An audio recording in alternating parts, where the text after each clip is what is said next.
And wouldn't you know it, coming off of a big event, Trey Lance is out there throwing.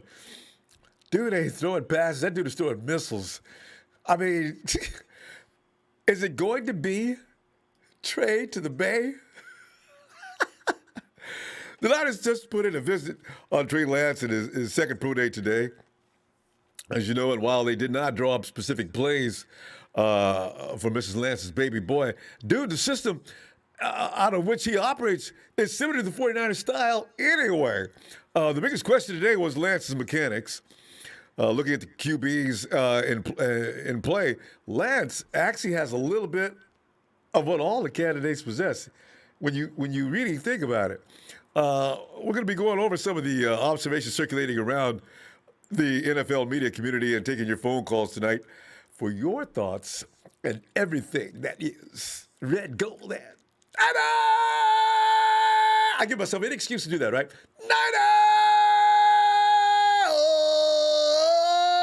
Niners! This is a noisy program, so listen, you got pets or some children sleeping, don't turn the volume up. Hey, Alex Smith made his decision as to what he's going to do as far as football is concerned today.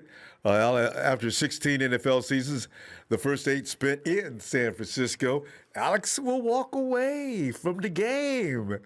Smith went 38, 36, and 1 with the 49ers, passing for 14,280 yards with 81 touchdowns and 63 INTs.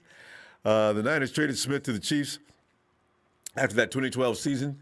And in 2013, Alex earned his first of 3 Pro Bowls. So as soon as he left us, he turned it up a notch. Kansas City. Alex, to me, the thing is, Joe Montana left San Francisco to Kansas City. Alex left, went to Kansas City. It's a sign of greatness. And Jed York paid tribute to Smith, issuing a statement. On behalf of, and this is a quote from Jed, on behalf of my entire family, the San Francisco 49ers organization would like to congratulate Alex Smith on a remarkable and inspirational NFL playing career. For 8 years, Alex represented our franchise with class, both on and off the field, and his contributions to the 49ers organization will be remembered forever. Throughout his time in the red and gold, Alex showed how perseverance, commitment, and hard work were core principles to him as a person, and it was truly special to see his impact in the locker room and the community. Alex continued to show those values over the course of his NFL journey, which is why it was no surprise to see him named the 2020 Associated Press Comeback Player of the Year. To Alex, his wife, Elizabeth, and their 3 children, Hudson, Hayes, and Sloan, we wish you all the best. You will always be a part of the 49er family. It's a fitting tribute to Alex, too. Good, Jed. Good. Because, we went through a lot of emotions with Alex, didn't we? And Caroline Pettiford, right?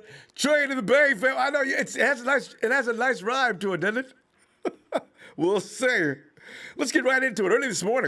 Early today morning, actually, ESPN's Jeremy Fowler noted that a good pro day from Trey Lance could very well sway the 49ers into considering him as their top choice in the 2021 draft. While a pro day is certainly not anything significant and rather a day for the quarterback to showcase his skills, Fowler's comments indicate that the Niners previously were thinking strongly of Lance and that an in-person visit could present them with what they like.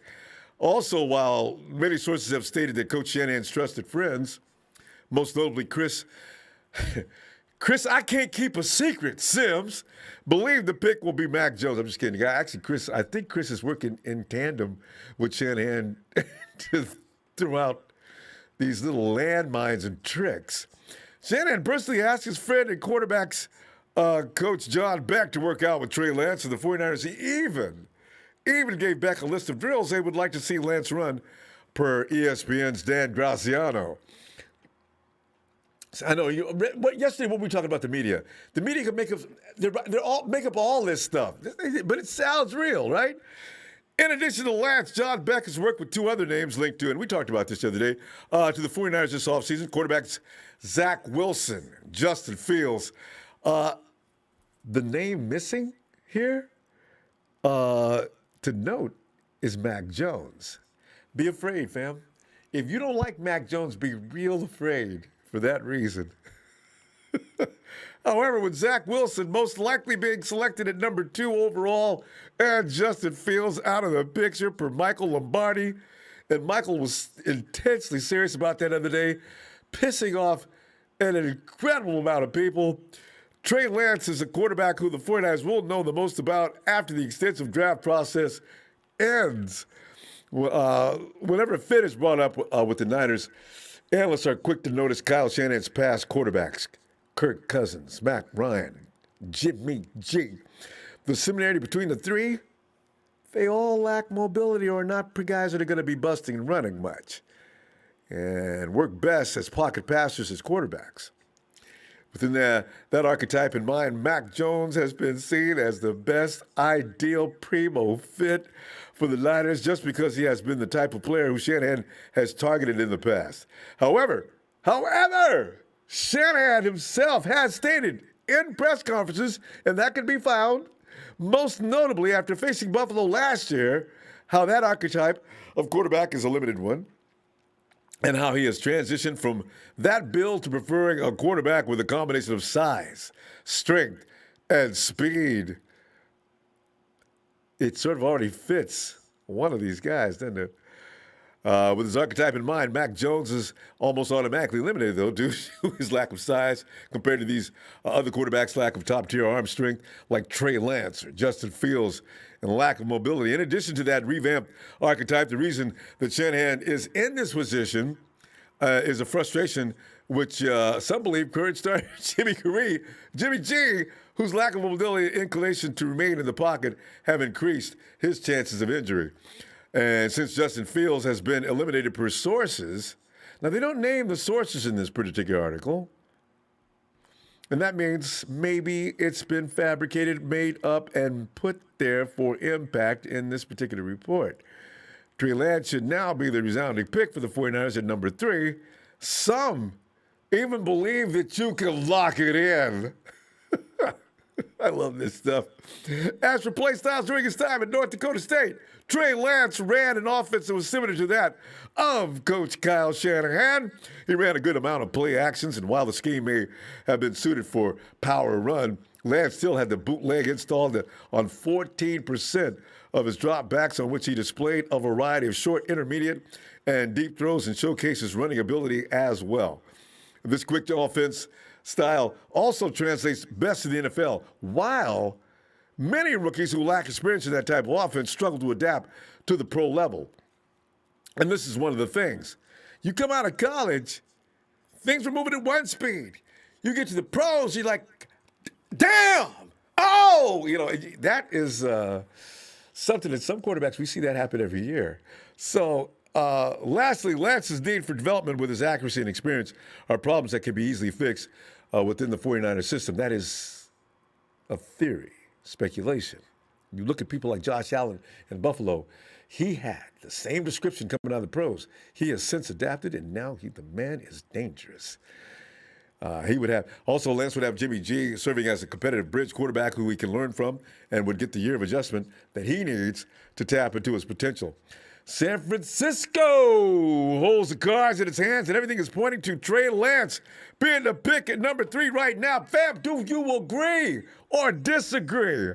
Has Lance done enough? Does he actually paint a picture that contains a little bit of this, a little bit of that, and a lot of this?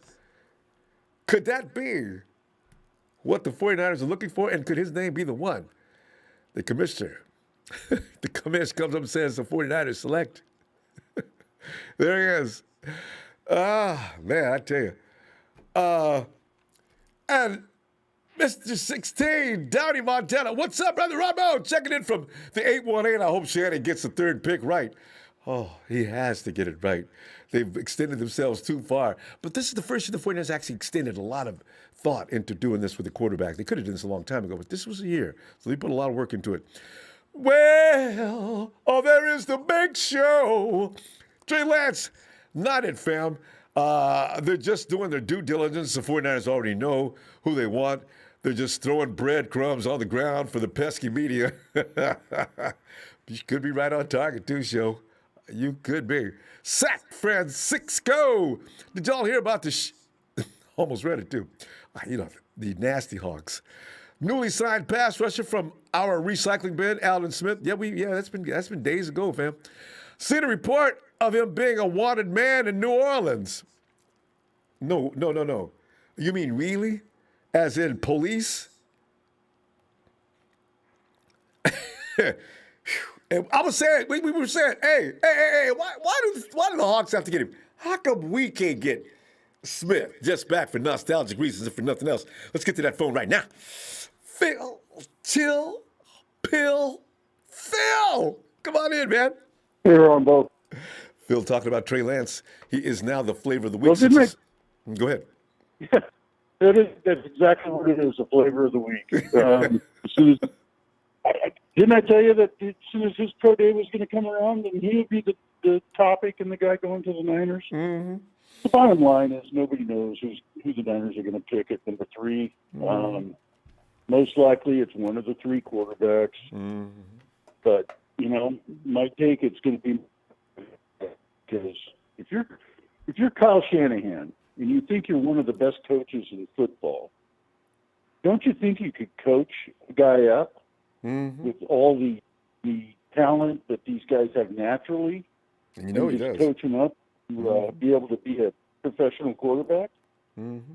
Why would you take Mac Jones? I just don't get it. I mean, he doesn't have the strong arm. He doesn't have the he doesn't run well.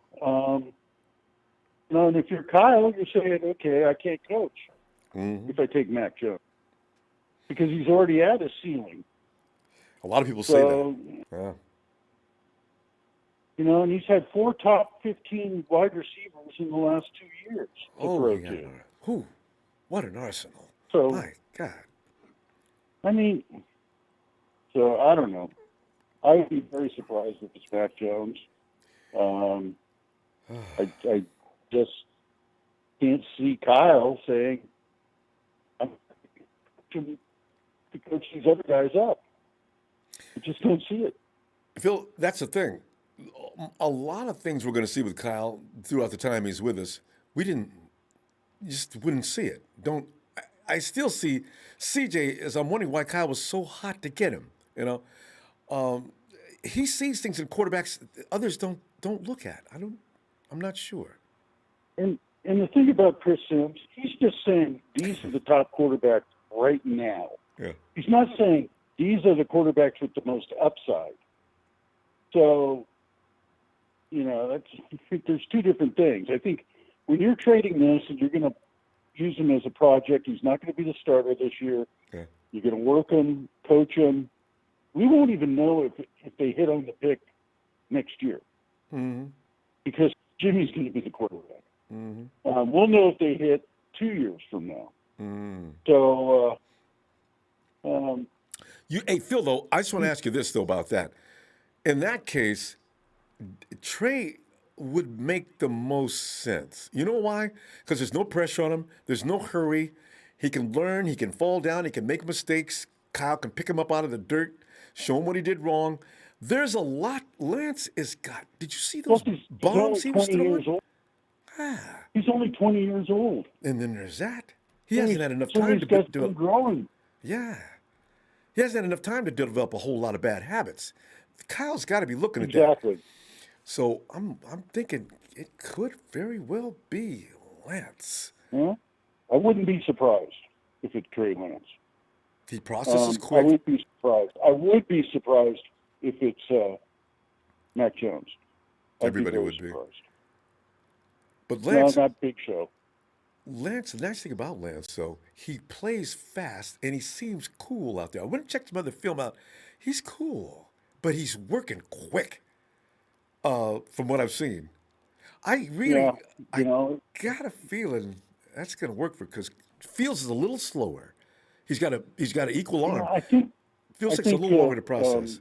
Trey Lance is a little stronger, upper body, for taking hits and stuff like that. Mm-hmm. Fields has got the straight speed, but and Mac Jones, they say, oh, he's a good decision maker. But Pro Football Focus had Mac Jones as one of the least quarterbacks to make reads because through succession. So, His weaponry was too good. You need yeah, I average, mean, at least one average receiver to make you look good. I mean, make it look like you're that good. exactly. But his receivers get separation on every down. So All of them are the first first round one he picks. goes to, he's Yep, throwing to him. So both of them. I don't know. Yeah, But I'd be we're very surprised. Mac Jones, I would say Fields, Lance, right there neck and neck, and then Jones would be the least if I was picking. it's like this But book, I'm Phil. not. It's God better Kyle not and pick John. Mac. Well, they may, but Yes, I'd be very surprised. Phil, we're gonna go. So, all right, Let's see. Ronbo. Let's see on Wednesday and see what develops. All right. Okay. All right. Later. Thanks, Phil. Night. And it's TBZ TNT in the house, Ronbo T. Otherwise known as Trez. And let's get on over here to Papa Dragon.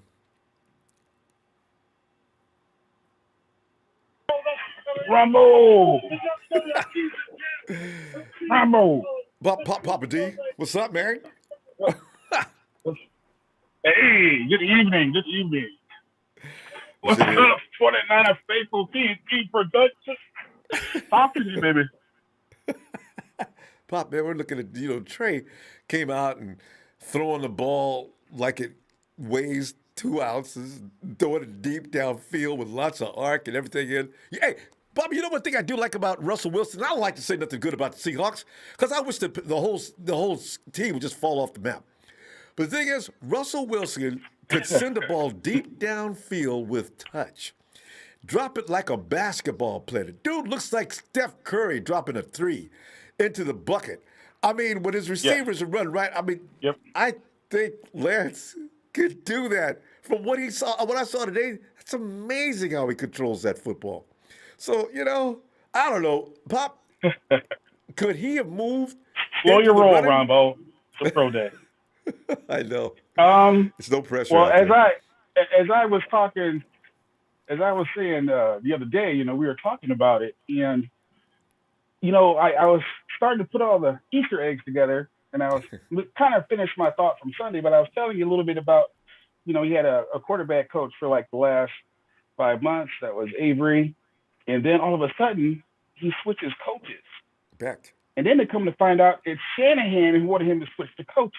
Mm-hmm. So that the fact that he was a third-rated quarterback, he was rated to be drafted third prior to the 49ers making that draft trade up. Yeah. It's starting to fall in line to me that he was the one all the time, but it's not because of his skills so much, because he's got some stuff to work on. And based on what I've seen in both pro days, especially the first pro days, he's worked on. So I think it's his brain. I think that, again, looking at a lot of 49ers tape on Garoppolo, in the fourth quarter Super Bowl, there were several times that they needed to change plays, and we didn't call one single audible. There were multiple times in that game that George Kittle was kept in blocking. There was there were 2 plays that broke down, and Garoppolo got out of the pocket and made it a bonehead decision. He ran towards the sideline instead of sliding. And then the other one was a good play by Garoppolo. He came out of the left side of the pocket, and our boy Debo missed his assignment.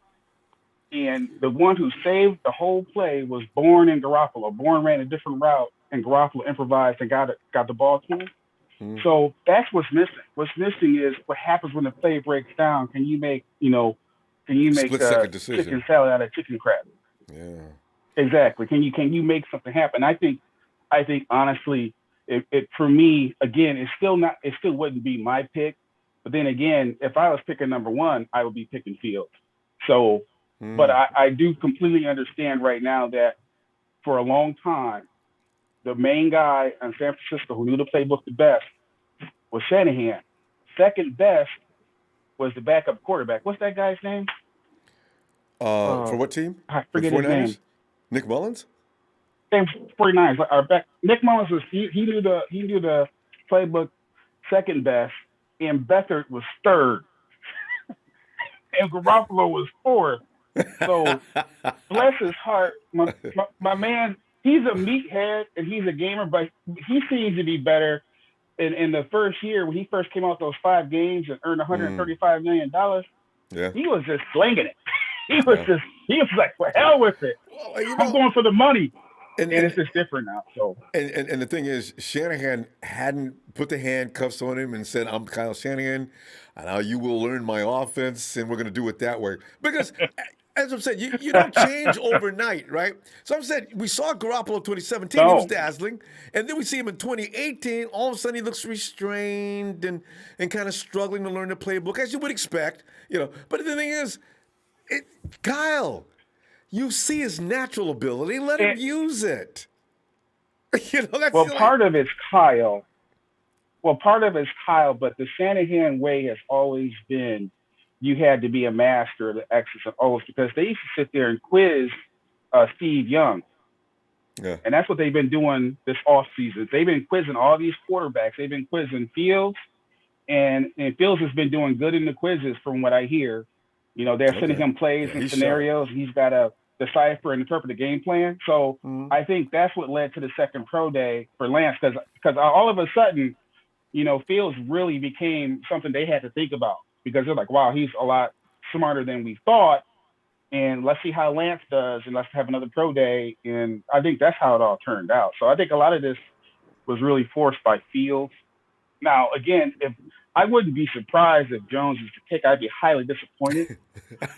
But I truly believe that he gets Jones. He gets Mac Jones and he gets Fields in one quarterback, and that quarterback is Trey Lance. That's what I truly believe, and I truly believe that Garoppolo is going to be the starter this year. And if his trend goes the way his trend goes, he should play well this year and probably keep the job at least, you know, until you know he gets hurt. So that's what I'm if the theory of it takes you one full season and then you should be able to operate comfortably in Shanahan's system on your second year, if that's true, Garoppolo should be able to go nuts this year. We'll see, and maybe we may see the return of him looking comfortable, making his own decisions without concern about Shanahan as he runs to the sideline saying, "Jimmy, we went over that 20 times. What are you doing?" You know. I mean, it's a rough system. No, you see it. Actually, no, you see it in his face. But some of it's not.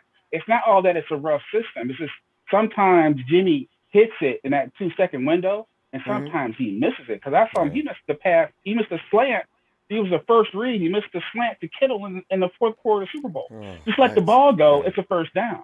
Yeah. So that's what I'm saying. It's the little things like that's killing. So, and this is the thing I think young quarterbacks in that system are always going to have to go through. Bob, we're going to have to go. I'm getting killed by production. Let's let you see you tomorrow. I mean, Wednesday. Okay. Yeah, Wednesday. And I'll be sending my draft out tomorrow.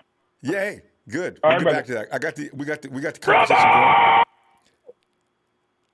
What's that? Don't leave me, Ronbo. We gotta go, Pop. Have a good night. Tony Lagartani says, the thing I like most about Trey Lance is how much adversity he had to overcome to get there. No one believed in him, but there he is. Draft him. Yeah. We'll see. Could still be. But, they both got really high football IQ. If they're sending them examinations and seeing how they react to it, it's going to be interesting to see. Moreau. Hey, what's going on, Ronbo? Moreau, man, we're sitting up here talking about Trey. He went out there, was dazzling people, throwing the ball everywhere, lightning speed, moving like some kind of maniac out there, pivot, quick, swirl, bam. Hey, but you know how it goes, Moreau. They went crazy last week with Mrs. Fields' child, and today it's Trey, If we looked at Mac Jones' pro day and looked at Trey and Justin, Mac's out the picture, but everybody's still scared. Moreau, how you feeling about this? And what do you think about Trey? Oh, man. But working him. Oh, this is tough, man. It's tough. But, man, to me, my safe pick is going to be Fields, man. Yeah. Fields is the safest pick, man. because he aced everything. Experience too. The man this man supposed to be drafted over Trevor Lawrence. In A lot of people actuality, say. people don't. Yeah, he's better than Trevor Lawrence. He's supposed to be one, but they got him 1 to 5. You got some people saying he the best, and you got some people saying he the where he if he Moreau, I don't know. They got they him had him 1 through 5. dropping. They had Justin dropping 2 weeks ago, declining. Now he back up. And now he's back up again. Vegas is putting him up. Odds are he goes at 3 right now in Vegas. I think he will go at 3. I mean, don't get me wrong. I like Trey Lance, and I like Trey Lance. I like what he got. You feel me? Because he got the pro style, and It's important. yeah, but something about Fields. This is like he's got that mojo. He's been through Yeah, championship. he got it. Yeah. I mean, the athleticism, the way he run and let the ball out of his hand, the accuracy, he got it all. He got the accuracy, he got the athleticism, he's smart. He got the whole tools. Mm-hmm. And Belichick And is rumored to be going up to get him. If the 49ers pass on him, Belichick is ready to pull the trigger with the Falcons, and quickly. Sorry about that. It's my little dog. It's okay. But yeah. Fields is still the people's choice, I got a feeling.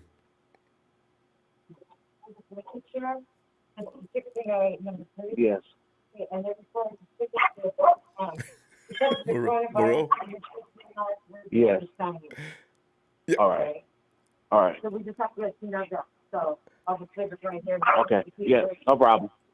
Move, dog. I had a package come. Sorry about that. But No, it's okay. Fields.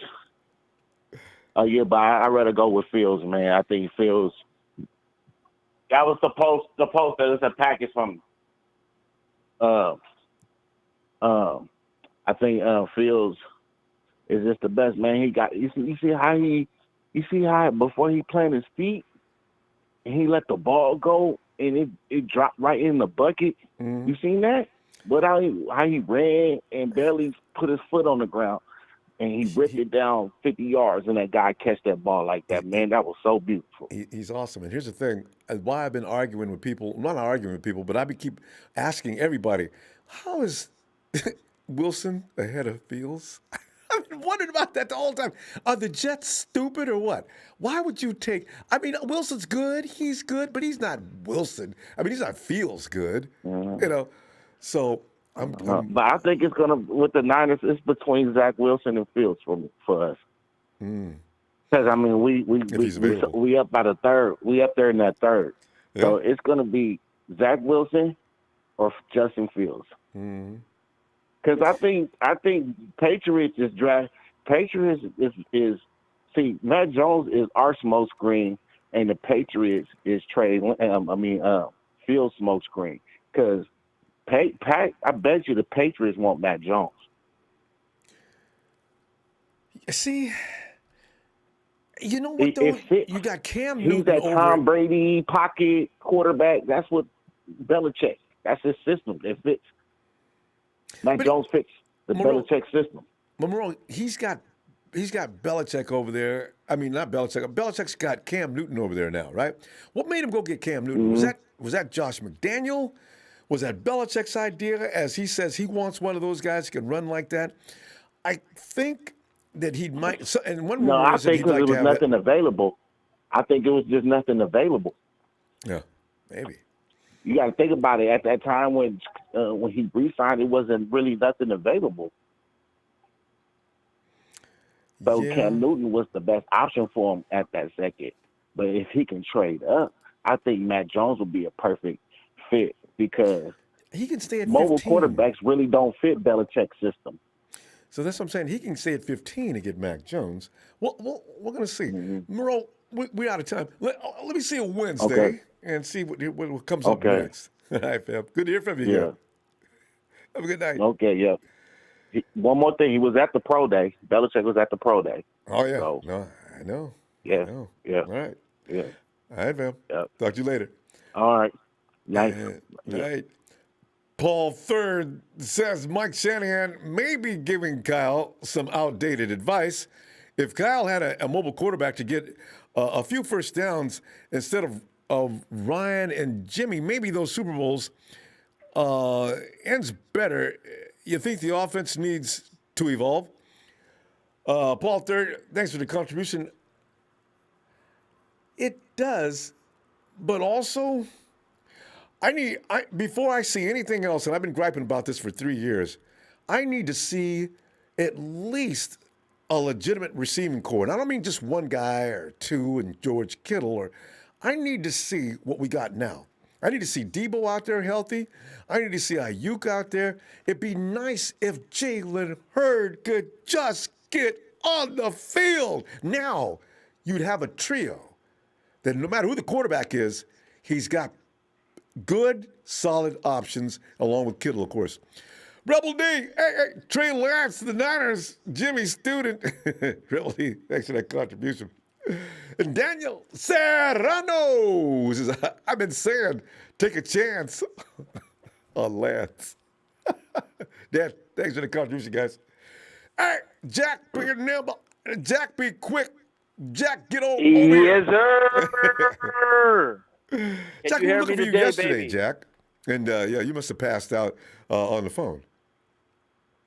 Can you hear me today? I can hear you loud and clear. Oh, were you trying to talk yesterday? We couldn't hear you? I can hear you now. Yeah. Okay, great, man. How we feeling, man? See, sometimes I can't check in with y'all because Ronbo loves to start his show at a particular time. For international cats, that's like 3:42 right now, currently in the morning in London. And we're not talking about league, but we're trying to grow this channel, not to 4,000 people that watch it. We're trying to do it to 40,000, get all the international, because there's so many 49er fans around the world. So I'm calling for something today. If we can have an international day once a week or maybe once every 2 weeks, where like on a Saturday where most people are off, we can start the show something like 3 p.m. Pacific time. Maybe, you know what I'm saying? Let's do that. Let's grow the channel so we get our input as well. You know what I'm saying? And I'm calling for that as original caller. So any debate on that, please speak now or forever hold your peace. Jack Day would be and I'm 3 serious p.m. about that, Rumble. I'm serious PDT. about that. I'm serious about that. I could see it. But, you never came up with it. Yeah.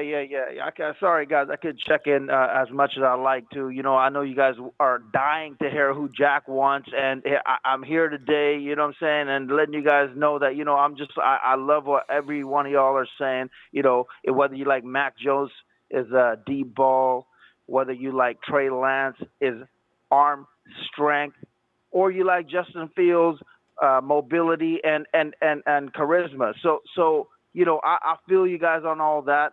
If it was me, I'd go Justin Fields. Just saying, like Solomon Thomas, when all the media was all hyped on him and saying go for him, and Jack was the only one saying Jamal Adams, and they fell for it. They went with Solomon Thomas. But Jack, you weren't the only one though. I did not want no Solomon Thomas. I don't want to. I want to make that clear. You did not. You did not. I know you wanted McCaffrey. I remember it like it was yesterday. God, yes, give me some Christian McCaffrey. Yeah.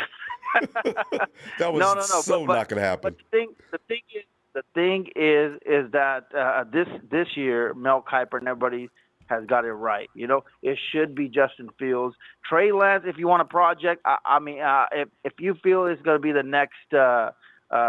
Christian McCaffrey, or the other dude on the Bills. I can't think of his name right now, but, he got that kind of arm talent that snag him up. But one thing you cannot do, Ronbo, is you cannot pull the wrong trigger. You cannot pull a Minneapolis police officer, Kim Porter, wrong trigger, who said taser, but she pulled a damn gun and that was a tragic situation in the same city where George Floyd died. Rest in peace, George Floyd. So you can't pull the wrong trigger. And that being said, you got to get that all-star drum roll, please, Ronbo. Bing. With the third pick in the 2021 NFL Draft, the San Francisco 49ers select Kyle Pitts, tight end, Florida. One thing you cannot do is why did not sign Jordan Reed back? Jordan Reed isn't even signed with nobody because they wanted that two-headed beast like Belichick loves, like Tennessee Titan love. You know what I'm saying? And Belichick overpaid for Hunter and the other dude. You know what I'm saying? We get Kittle and this dude in the same offense. Jimmy G is going to shot, and then you could trade up and get a Trask or whoever you fall in love with. There's all kinds of quarterbacks in this year's draft. It's stacked like a goddamn Cadillac, the quarterback position. So what I'm saying is get angry Jimmy G, like I told you guys. Get angry Jimmy G campaign. And then a week later, sorry, I got to say this because sorry for bragging, as you know, I love to do. But the next week, Kyle Shanahan went on air with John Lynch and said Jimmy G plays better when he's angry. I think they're listening to Ronbo Sports, you know? You know, I tell you, you sound like me talking about Pitts. People laugh at me and say all kind of nasty things to me about taking. Nobody's gonna take Pitts at 3. What the hell's wrong with you, Ronbo? Man, let me trade all the way up and give up all the picture for Pitts. I said, y'all don't understand. And see, Jack, you do. Don't understand. Listen, I'm telling you, don't bet against Jack. If you got an all-star in the making, would it be worth those picks? Yes. But one thing you can't do is you can't pull the wrong trigger. Okay? It's 3:46 in the morning. I'm going to leave you guys that one to think about, and that's Jack's goddamn pick this year. If we do get a quarterback, go with Fields, or I'm not going to be mad if we do get a Lance. Mac Jones, I think I'm with the people that feel that, you know, is he going to take us over the hump with his deep ball accuracy? I'm not doubting Mac Jones. You know what I'm saying? I love the name, but come on, man. You know what I'm saying? I mean, we got to get something. We got to get something with his third pick. And yeah, shout out to everybody. Love it. Bring that excitement. We got 9 goddamn days, baby. Let's go, baby. Yeah. Representing Modesto County, London. Love y'all, baby. Checking in. Don't doubt Jack, man. I'm telling you, Kyle Pitts is going to be the greatest thing. Remember that. Note that shit down. I love y'all. Right, Jack. Always a pleasure, Jack. Well, I'll think about moving up to those hours you talk about and see if we can get you at a prime time. All right, Jack? Have a great day. Jack probably nodded off. It's 3 o'clock in the morning, huh? And Daniel Serrato says Pitts is useless without a quarterback. Jimbo is always hurt. You know, though, boy, don't let him and Kittle get on the same field. I mean, oh, my God.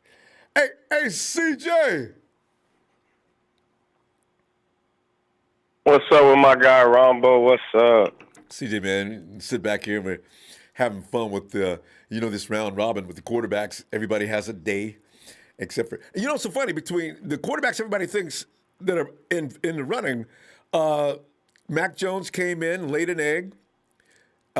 Justin Fields was unbelievably dynamic, and Trey Lance was out there showing that boy is gonna be a monster, no doubt about it. But CJ, what are you making of this drama with the quarterbacks at number 3? Because it's a very seriously high pick. Can't make no mistake here, CJ. Oh, definitely. It's very important. And, of course, the pro, they got everybody buzzing, Right. But Trey Lance has always been my guy. I like Justin Fields. Mm-hmm. What we can't do is draft Mac Jones. I like the kid, but he is just not for us, man. We seen Mac Jones before. We seen that. Cousins, Matt Ryan. We seen them. It's good. They're good, but Mac Jones got lucky. I mean, it's easy to throw a pass to Najee Harris and he takes it 40 yards for a touchdown, or Smith. We've never seen Mac Jones under pressure. Yeah, with all them weapons. We've never seen him under pressure. My God, he's got weapons. So, yeah. All weapons all day. And I like Justin Fields, too. He's my second choice. But the thing I don't like about Justin Fields is Ohio State's not his first school. Georgia was. What happened there? Why couldn't he beat out Jake Fromm? That's a weird not situation. Many people to me. are asking the question that should be asked. Was it character issues? Was the coach not liking him for reasons that we don't know about?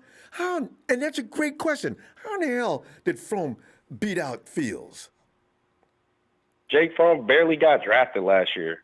Was it the system or pro system? I don't know, Ronbo, but that is really kind of sketch. So I would go with Jake. I would go with Trey Lance, honestly.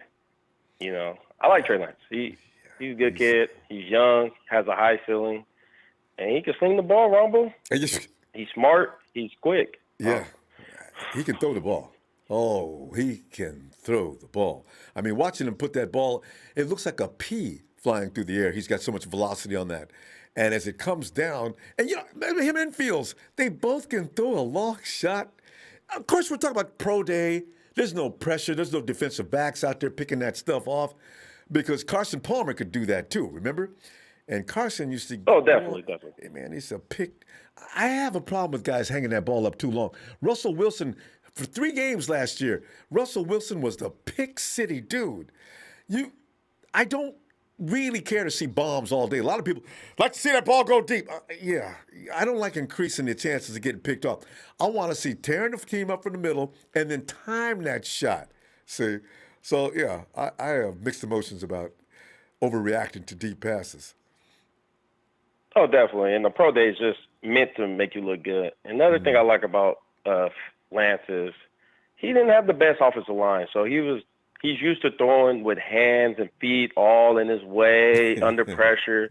How many times have Mac Jones did that with that good offensive line, with that good running back coming out? Yeah, or Trey Lance with those Hall of Fame receivers.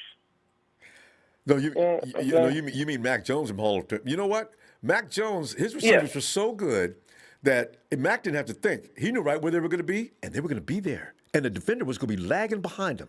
You see that in the highlights. It's just ridiculous. Damn, Waddle and Jones. My God. Kyle, can we have one for Christmas? You know? So just one. And his receiver won a Heisman over him. The quarterback has to throw you the ball, and you still somehow win the Heisman as a receiver? Because you're making life easy for that QB. It wasn't the quarterback. I was wide open. I was laughing and waving at the defender behind me. Throw the ball, Mac. He ain't got nothing. You know, see, that makes life real easy. Yeah, and I mean, and the thing I also don't like about Justin Fields, too, not to get off topic, is he holds on to the ball a long time. And Aaron Donald is coming off that edge because Mike McGlinchey is going to end up on his back at some point during the game. But it's not going to be good. But CJ, they say he holds on to that ball because that strange offense that they run in Ohio State. And they say it's the same one as Kansas City runs, but I didn't really pay attention to that so closely. But it's predicated. The quarterback has to move upon what the receiver is going to do. You know, so he's got to stand there and wait. It's a stupid offense to me. I can't. Why would you do that? Run to play, bang, bang. No, you're only setting the quarterback up to get hurt. So. Yeah, definitely. I just can't get over that Jake Fromm though. I mean, and then he quit and had to switch schools like that. That's character issues. I would, a real guy would actually get better at the scheme and, go forward next year to be the man. But you quit and ran to another school to play. I think I got to go with Lance, Ronbo. I don't know. I'm going to look into that. Now that you brought it up, you really stirred my curiosity. I got to find out, why in the hell did you transfer from Georgia? You're better than Fromm. Why would you leave? And Georgia's a good school. Don't get me wrong, Ronbo. Georgia is a really good school. He would have made it even better. SEC, right. Yeah, definitely. So that's just a little weird. Anybody have information on that, please share it with us. But yeah. See, we're going to go, and I'm going to see you Wednesday if you get a chance. Good to hear from you again. I haven't heard from you in a while. All right. Definitely, Ronbo, definitely. All right, Phil. Have a good night. Yeah. Why did Jake run Justin out of Georgia?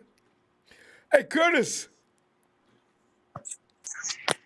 Hey, what's going on, Ronbo? It's Curtis, man, we're sitting here. Hey, Curtis, we're looking back and forth here, looking at all the guys available.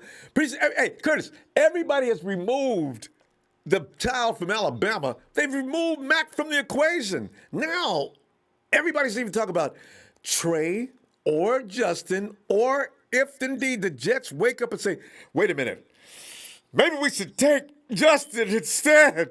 Maybe if they have an epiphany suddenly and do that, then that means it'll be between Zach and Trey. But where are you at on this, Curtis? Oh, well, I think the Jets might get Fields. Everyone's hyping them up so much. They may just change their mind and say, we'll draft Fields. And then, well, like last time I talked to you, I like Wilson. I like Lance. It's tough, but I would go with Wilson on just a slight edge with Wilson. Mm-hmm. But either way, you wouldn't lose. They all look awesome from where they've been playing.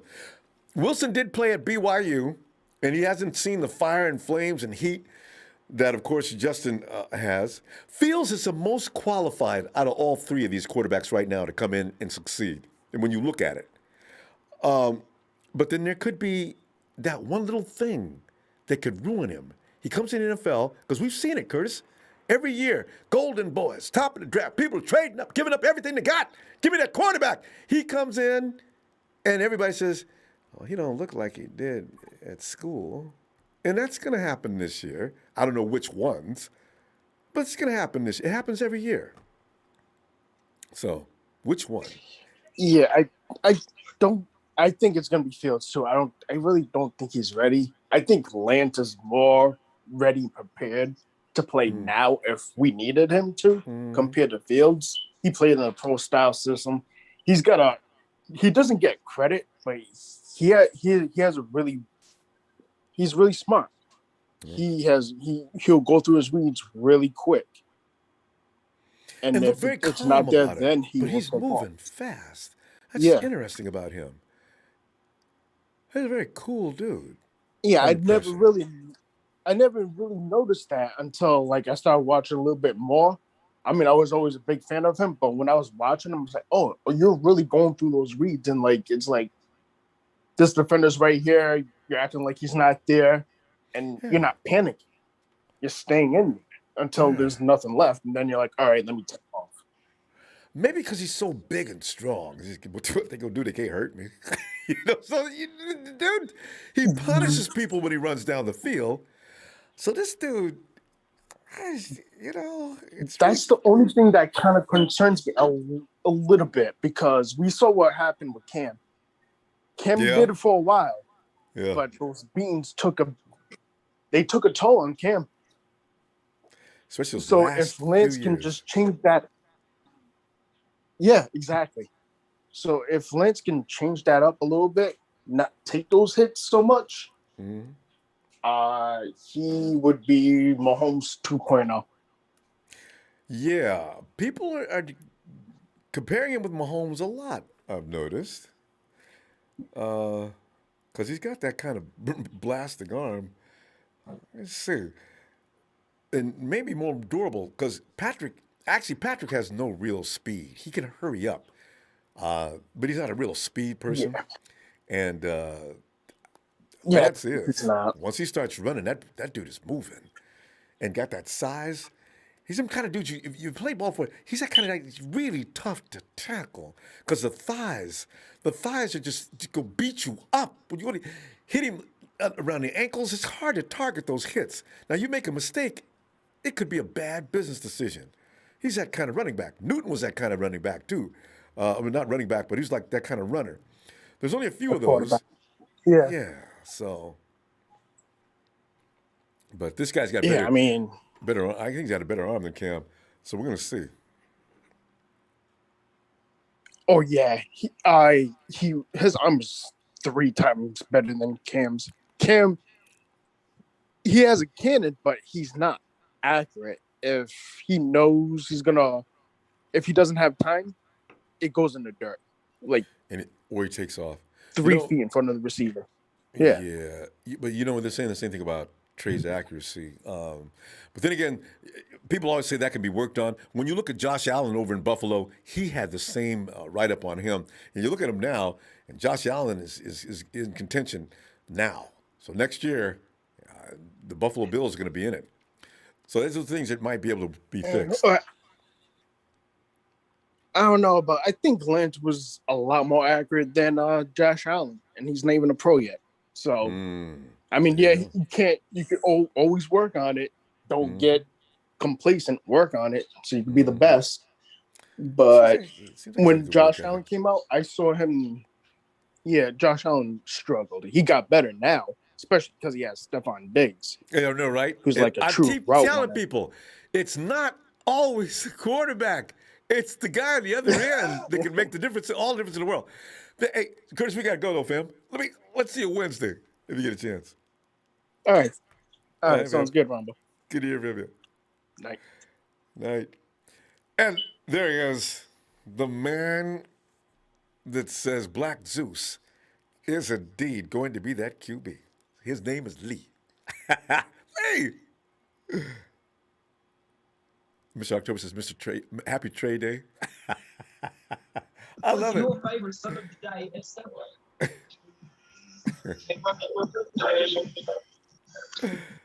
Every day, a different delicious Subway six-inch sub for just $5.20. Every day, Lee. a good day at Subway. Lee, are you Good watching reporting. TV? We're seeing some of this nonsense go away.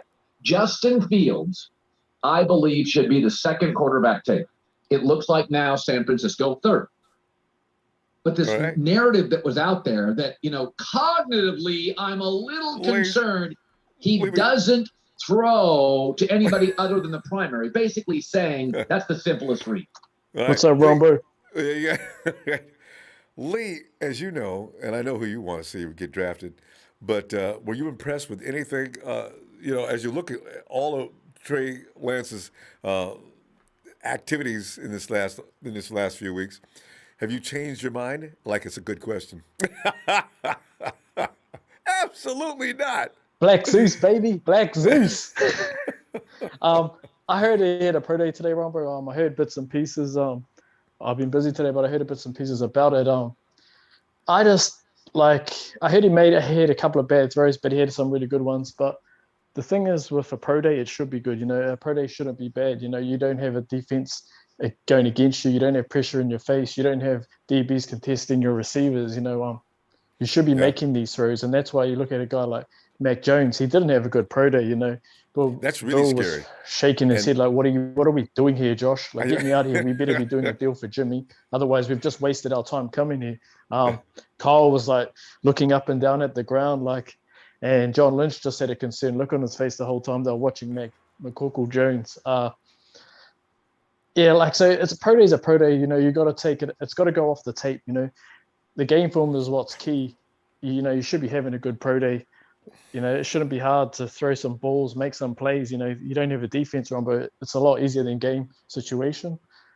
When I look at Trey Lance, though, I know a lot of fans want him, and I think they're the kind of fans that think, we can keep Jimmy and we can just sit him and let him progress because he's still raw. It's a huge jump coming from North Dakota into the 49ers and trying to win a Super Bowl, and that's my problem with the Trey Lance thing, is that we're trying to win now, Ronbo. The Trey Lance pick, that's not a win now. That's a let this guy develop, have Jimmy come in and Jimmy take the reins. And when he's ready, then bring him in. You know what I mean?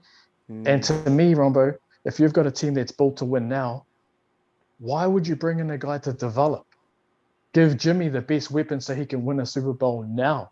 You know what I mean? Like Jack said earlier, that's why guys want Kyle Pitts, they want Jamar Chases, Penei Sewells, because if you're trying to win now, bringing in Lance to be Jimmy's successor isn't helping Jimmy at all win a Super Bowl now because he's going to have to take the reins of this team. So to me, there's no point in bringing in Trey Lance.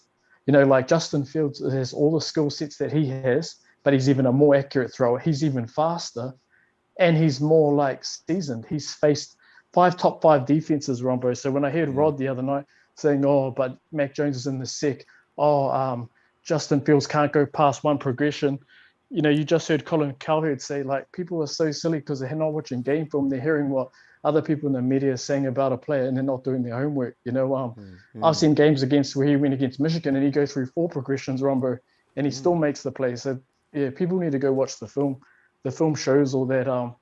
But that's why I like Justin Fields, because if you compare him and Lance, he can do everything Lance can do, Ronbo. but he's better than Lance and he's more seasoned. So, like, why bring in a guy to replace Jimmy that can't help now? That's a building block for the future.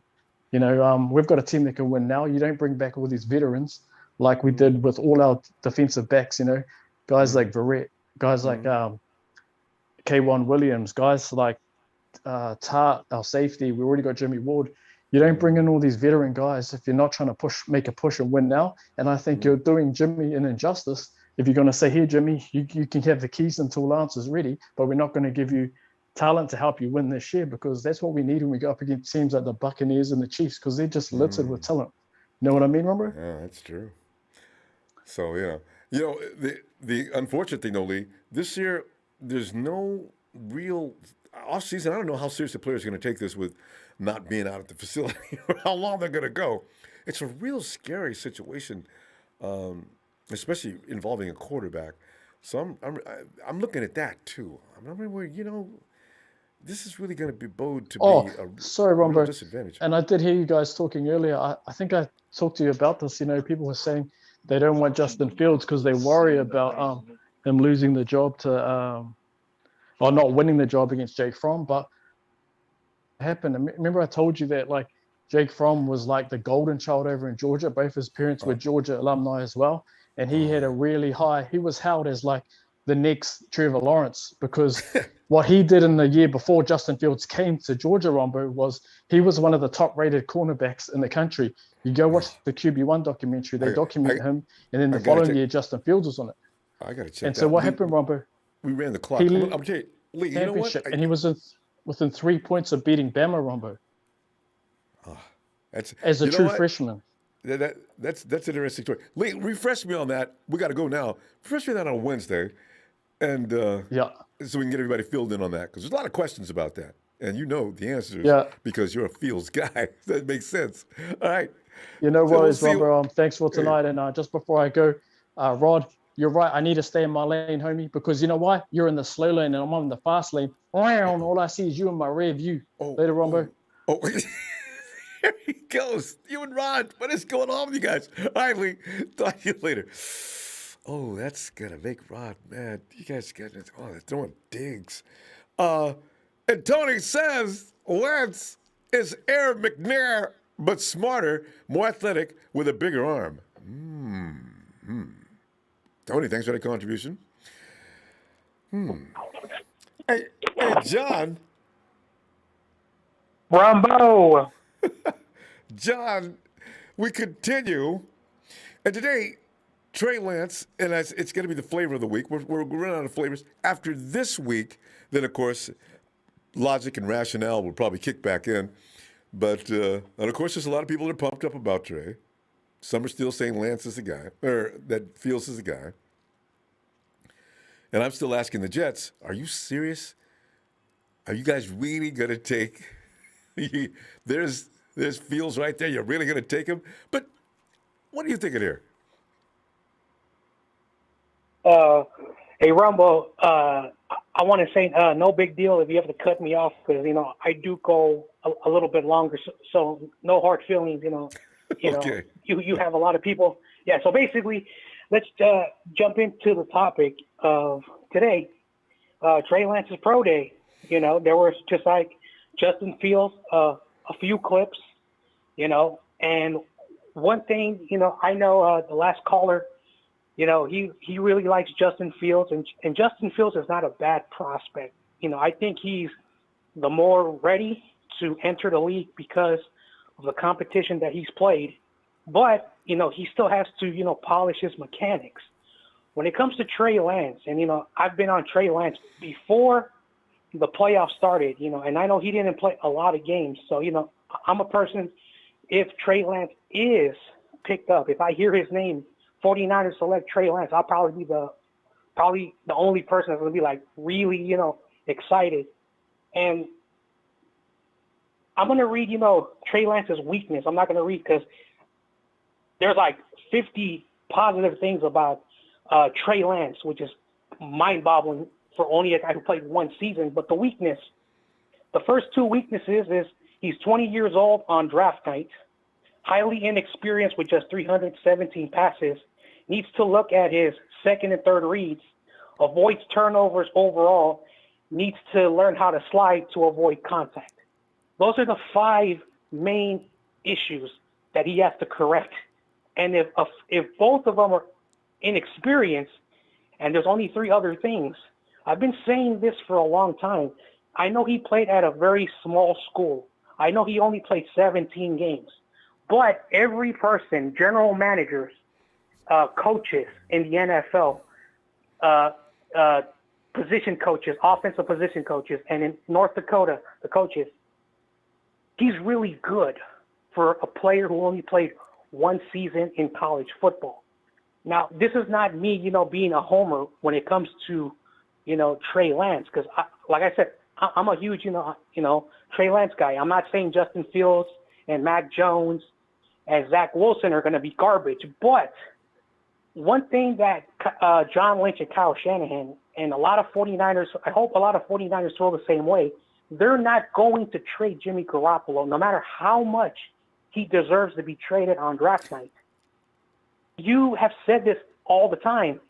A rookie's not going to come in. So if Mac Jones is going to come in, he's not going to take the job over Jimmy. These quarterbacks are going to come in 2022, the earliest, unless Jimmy gets hurt. That's the reason why they did the press conference. That's why they traded up. They're drafting a quarterback not for 2021, but for 2022. So the best thing that Kyle and John really want is Jimmy Garoppolo playing 2021. They don't want to put, 2 quarterbacks who've played in good conferences like Mac Jones and Justin Fields. And one thing that really stuck out during the pro day is that pro receivers like Jordan Matthews were catching passes from him. I don't know why they were doing that, but for some reason, that's what they wanted to do with them. The clips that are on Twitter and Facebook and YouTube, that slow motion, that perfect pass, the ball rotating perfectly, no wobble. It was so spiral. good. Yeah, and that's the reason why. Like I said, I don't know if I'm just overhyping the guy. Maybe I'm putting too much emphasis on both of his pro days. But the reality is, Ronbo, and you say this all the time, if the rookie can beat Jimmy out, then that's what these rookies have to do. They got to beat Jimmy out, because at the end of the day, it doesn't really matter what the fans think. John and Kyle are going to choose a quarterback they want. And just like I said, and my only prediction is, a third of the fan base is not going to like the quarterback we draft. That's true. That's true. We're divided. Mac, Fields, Lance, you're in one of those schools. John? Yeah. Yeah. So basically, to cut it short, because I don't want to run out of time, I want to say this. Justin Fields, I would not mind having him on the team, I think, because of Kyle Shanahan. So basically, I'm going to make 3 quick arguments. Kyle Shanahan, the familiarity, Justin Fields. The quarterbacks that he's coached, Mac Jones. A quarterback who can learn and develop and take over the job, Trey Lance. At the end of the day, whatever the Jets do, we're going to take 3 quarterbacks that are going to be available. And even if you don't like Mac Jones, Trey Lance, or Justin Fields, we should be excited that we're going to have a quarterback that could take over Jimmy Garoppolo's job if Jimmy Garoppolo does not get it done. It is. And that's the way it should be. Either get it done or go home. All right. Great observations, John. We'll see you Wednesday. Our Ronbo, and this time Niners all day. Yeah. Night, John. Night, Ronbo. Good night. Hey, these names go. Hey, BJ. Ronbo. BJ. Good to hear from you, man. Can you hear me, Ronbo? Can hear you. You all right? Yeah. Hey, BJ, you got some sound going on around you, though. It's getting into your mic. Okay, you got rid of it. Okay, good. BJ, come on in, man. We're talking about the quarterbacks available at number 3, as you know. Yeah, I'll really be happy that the father, Justin Fields and Trey Lance. Why don't you like Mac Jones, BJ? Nobody likes Mac Jones. I don't understand. Well, there's a few people who like Mac Jones, but not many. Well, I guess we're used to having average quarterbacks. I think it's time to change it up a little bit. You know? All right. Well, Max, but Max, he's a national champion. And this is the thing. Yeah. You look at Mac, and he actually beat Justin, but everybody wants Justin, and Mac we've seen enough of. I don't know. It's a little worrisome, BJ. You got to be careful with number 3 pick, and especially when we're talking about a quarterback. Is Mac Jones as bad as people believe? He did have great talent all around him. It was impossible for him to fail. But somebody said, so did Justin Fields. I've not checked him out. But go ahead, BJ. Yes, it's all hearsay unless you know who the pick is. So we're just guessing, really. Yeah. But I was looking at a little bit of ESPN, and they had a little interview with Trey Lance, and they said when he was like 15. When he was like 15, he threw the ball like 79 yards. I was like, holy crap. He's an animal. Dude's an animal. That's just when he was 15. I said he could probably throw it even further now. Mm-hmm. Hey, BJ, Trey may still be growing. He's we'll see next year. If he continues to grow, the guy's going to look like the Incredible Hulk by the time he comes into his prime. So. Yeah, because he's still got to grow into that body, And the way he runs, I feel sorry for you if he's got over 20 yards of momentum built up, and you got to make that play. Boy, it could look a lot like. But John, Big Henry running down the field and taking dudes, grabbing them and spinning them around and throwing them out in front of him to block. This is the guy that was coming to get him. Henry just takes get him out the way. That's not human. Oh, yeah, exactly. Because look at that other team that he was playing where he got stopped like immediately, and then he chugged through the challenge, and then he had about eight or nine of the team. It was like a rugby scrum, and they got to 11 yards or whatever it was. Beaten down and everything else. I just keep on going, Look at Trey. This dude, Kyle, if we can't use him, if he's not, he could be Taysom Hill with the 49ers next year, too. Just give him the ball, everybody just move out of the way. My God, he's powerful. So I enjoy that about him. I just think that he's intelligent. He is. He's going to be something different. And he's not a one-read quarterback. He's just going to prove people wrong, I think. Yeah, he's a sharp kid, and he's in a pro-style offense. So he has that going for him. Fields has a lot of things going for him, though, including more time against more really tough competition. So Fields really, if you look at it, Fields should be the guy ahead in all of this. So I don't know what Kyle's thinking, though. It's hard to know, BJ. Yeah. The man is complicated when it comes to thought processes. Yeah, it sure is. I wouldn't be mad at either one. If he picked Justin Fields or Trey Lance, I wouldn't be mad at either one of those. Whatsoever, I'd be happy with it.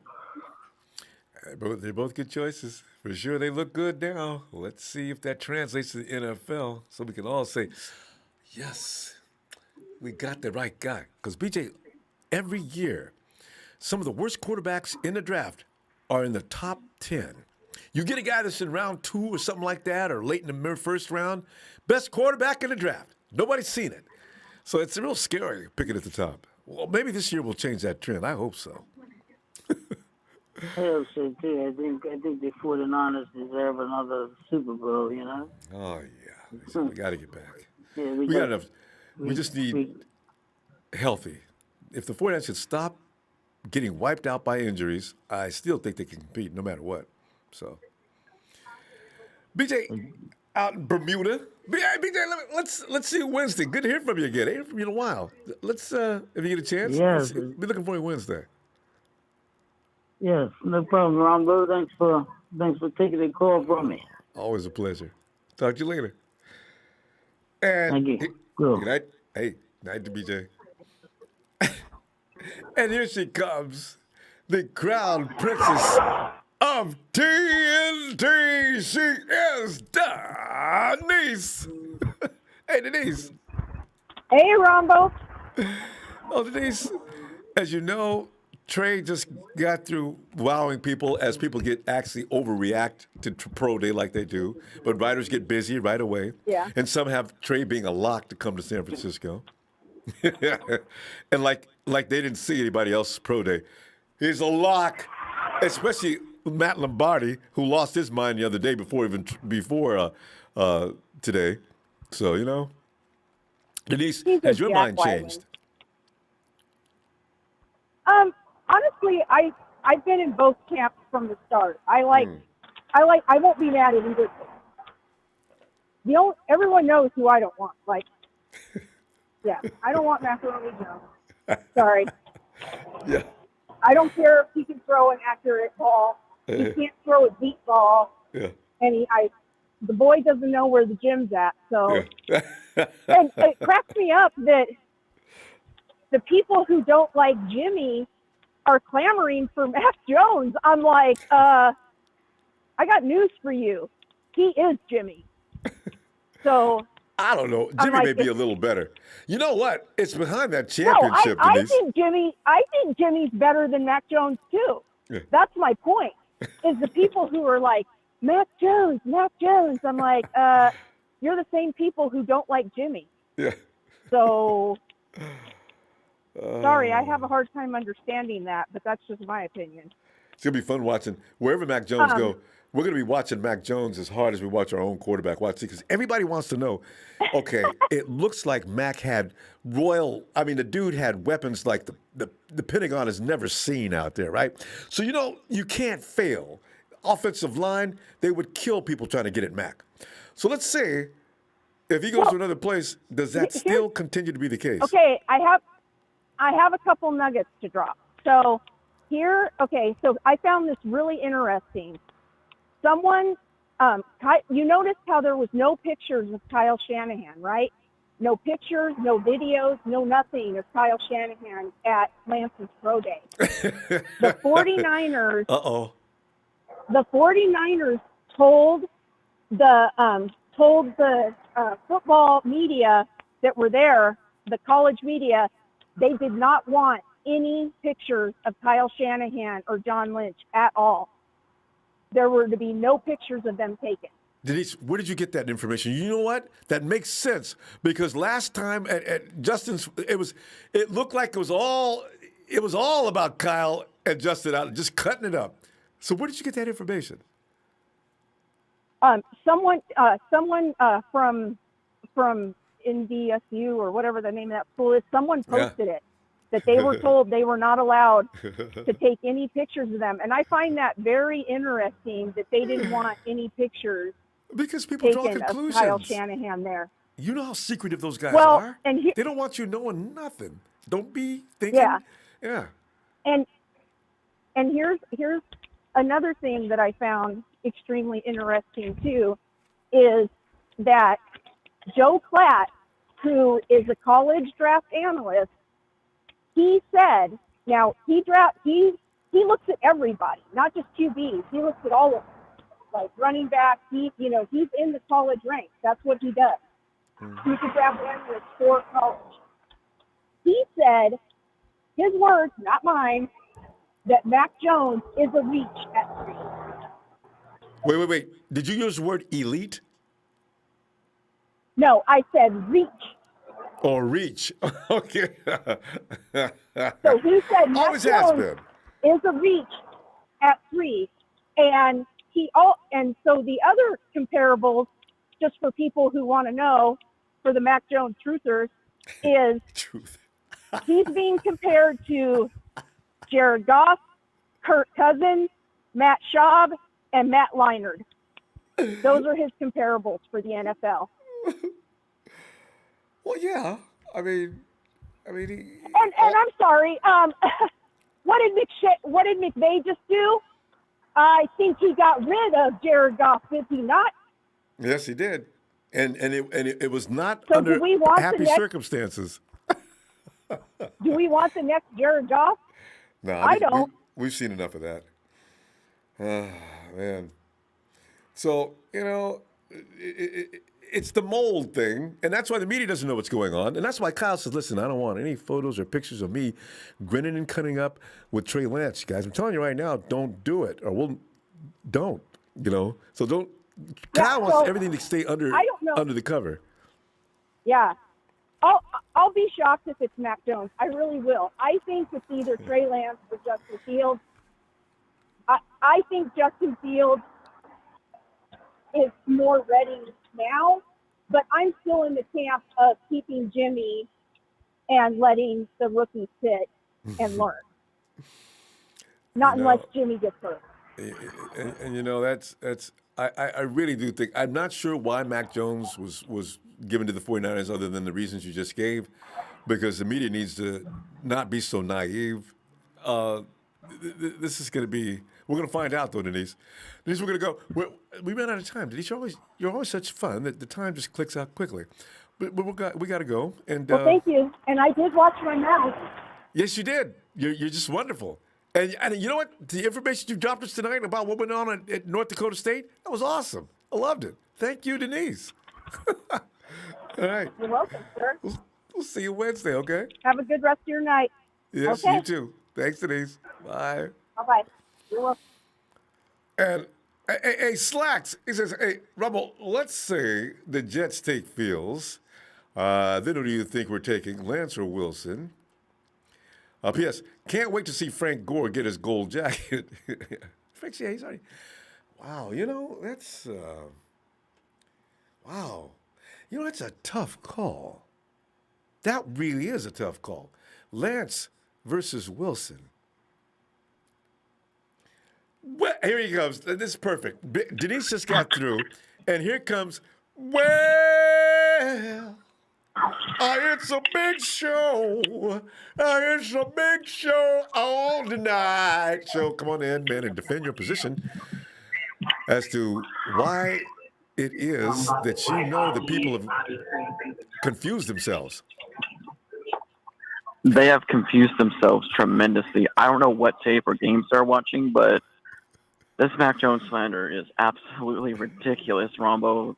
A lot of these callers are basing their opinions off of recency bias, especially the ones who don't watch college football. I don't know what game, like I said, I don't know what games or tape they're watching, but Mac, I know we're talking about Trey Lance tonight, but let's be honest with ourselves, Ronbo. Kyle Shanahan does not like his quarterbacks to go off a script and that is extend true. Plays. Yeah. So otherwise we would have had Tom Brady. Tom Brady likes to coach himself and call the plays on his own. Excellent point. There's no way Shanahan's putting up with that. I had posted a YouTube clip of Greg Cosell, the senior NFL films producer, who is highly respected around the league by NFL insiders, including his uncle, for their football knowledge. And he said that coaches work 16 to 17 hours a day putting a structure together so their quarterbacks can follow that structure and not go off a script from it. And that includes Kyle bringing Shanahan. the heat tonight. You know what I mean? And that's an excellent point. I work my ass off to make sure the plan is in place. And you out there running around doing whatever you please, sit your ass down. And that's exactly the mentality Kyle Shanahan has. He does not like his quarterbacks going off a script, and he does not. And coaches, and he also, Cosell also said coaches do not draft players based off quarterbacks that can extend plays. I clicked it link. I didn't get You a know? chance to look. So I can't go wait to go. I clicked like. I was moving really quick and doing a lot of things Yeah. at the same time. I got to go You look really at need this you. to see what you're talking It's about. very I saw that. interesting. You really need to watch that interview. You need to skip ahead, of course, but you really need to watch that interview. I'm gonna It's watch the very whole thing. interesting. Yeah. And Greg Costco is no outsider or outlier or somebody who just spews out BS just to get clicks and likes. And show You the know? thing is, Kyle has always been a control freak, and this is why when I look at Exactly. Jimmy And out he's there, going to draft a quarterback he can control. yeah, and when I look at Jimmy out there, the difference between 2017 and 2018 is night and day. Now, how come? And everybody thinks Jimmy regressed in 1 year. I said, I don't think so. How do you regress in a few months? There's something going on there between training and what Kyle wants, and I don't know, will he take him back in the back and beat him with a belt if they don't do what he tells them? It's very scary, because all three of our quarterbacks look similar in the way they went about doing what they did. And with all due respect to Denise, all the quarterbacks she named, with the exception of Jared Goff, Kyle Shanahan has had success with. True. You know? And Mac Jones is no Jimmy Garoppolo, okay? He throws a better deep ball than people think. He has a really above-average arm than people think. You know, you have to make those throws. I don't want to hear he had all these receivers and all this talent. So did Joe Burrow. Joe Burrow had Justin Fields, Terrence Marshall, Jamar Chase, and Clyde Edwards-Helaire, that running back out of the Chiefs. And Joe Burrow came out of nowhere. Jamar Chase played with Joe? Who else did Joe Yes. He had Terrence Marshall and Justin Fields and Clyde Edwards-Helaire. Oh, Jesus. So I don't want to hear. I gotta watch more I college don't want to hear football. Mac Jones. I don't want to hear Mac Jones had all this talent, and people don't know what they're looking at. You know, Jalen Waddle and Devontae Smith weren't there all the time throughout 2020. He had throw to. Has anybody ever heard of John Mechie or Jaleel Billingsley? No. He's a really good distributor of the ball. He's really accurate. That's what you have to be successful in the NFL. Yes, extending plays with your legs is great and all, but those are for coaches who don't mind their quarterbacks going off a script. You know, and Kyle Shanahan doesn't like his quarterbacks to go off script. You know what I wish Kyle would do, though, Show? Please, coach, allow your players to at least audible. You know what, though? We're going to see that this year with Mac Jones, because Mac, coach, trust Mac. If Mac says, nah, I don't like what I see in the defense, listen, Jimmy, do this, do that, do that. That's why Matty Ice was like MVP. It was Mac.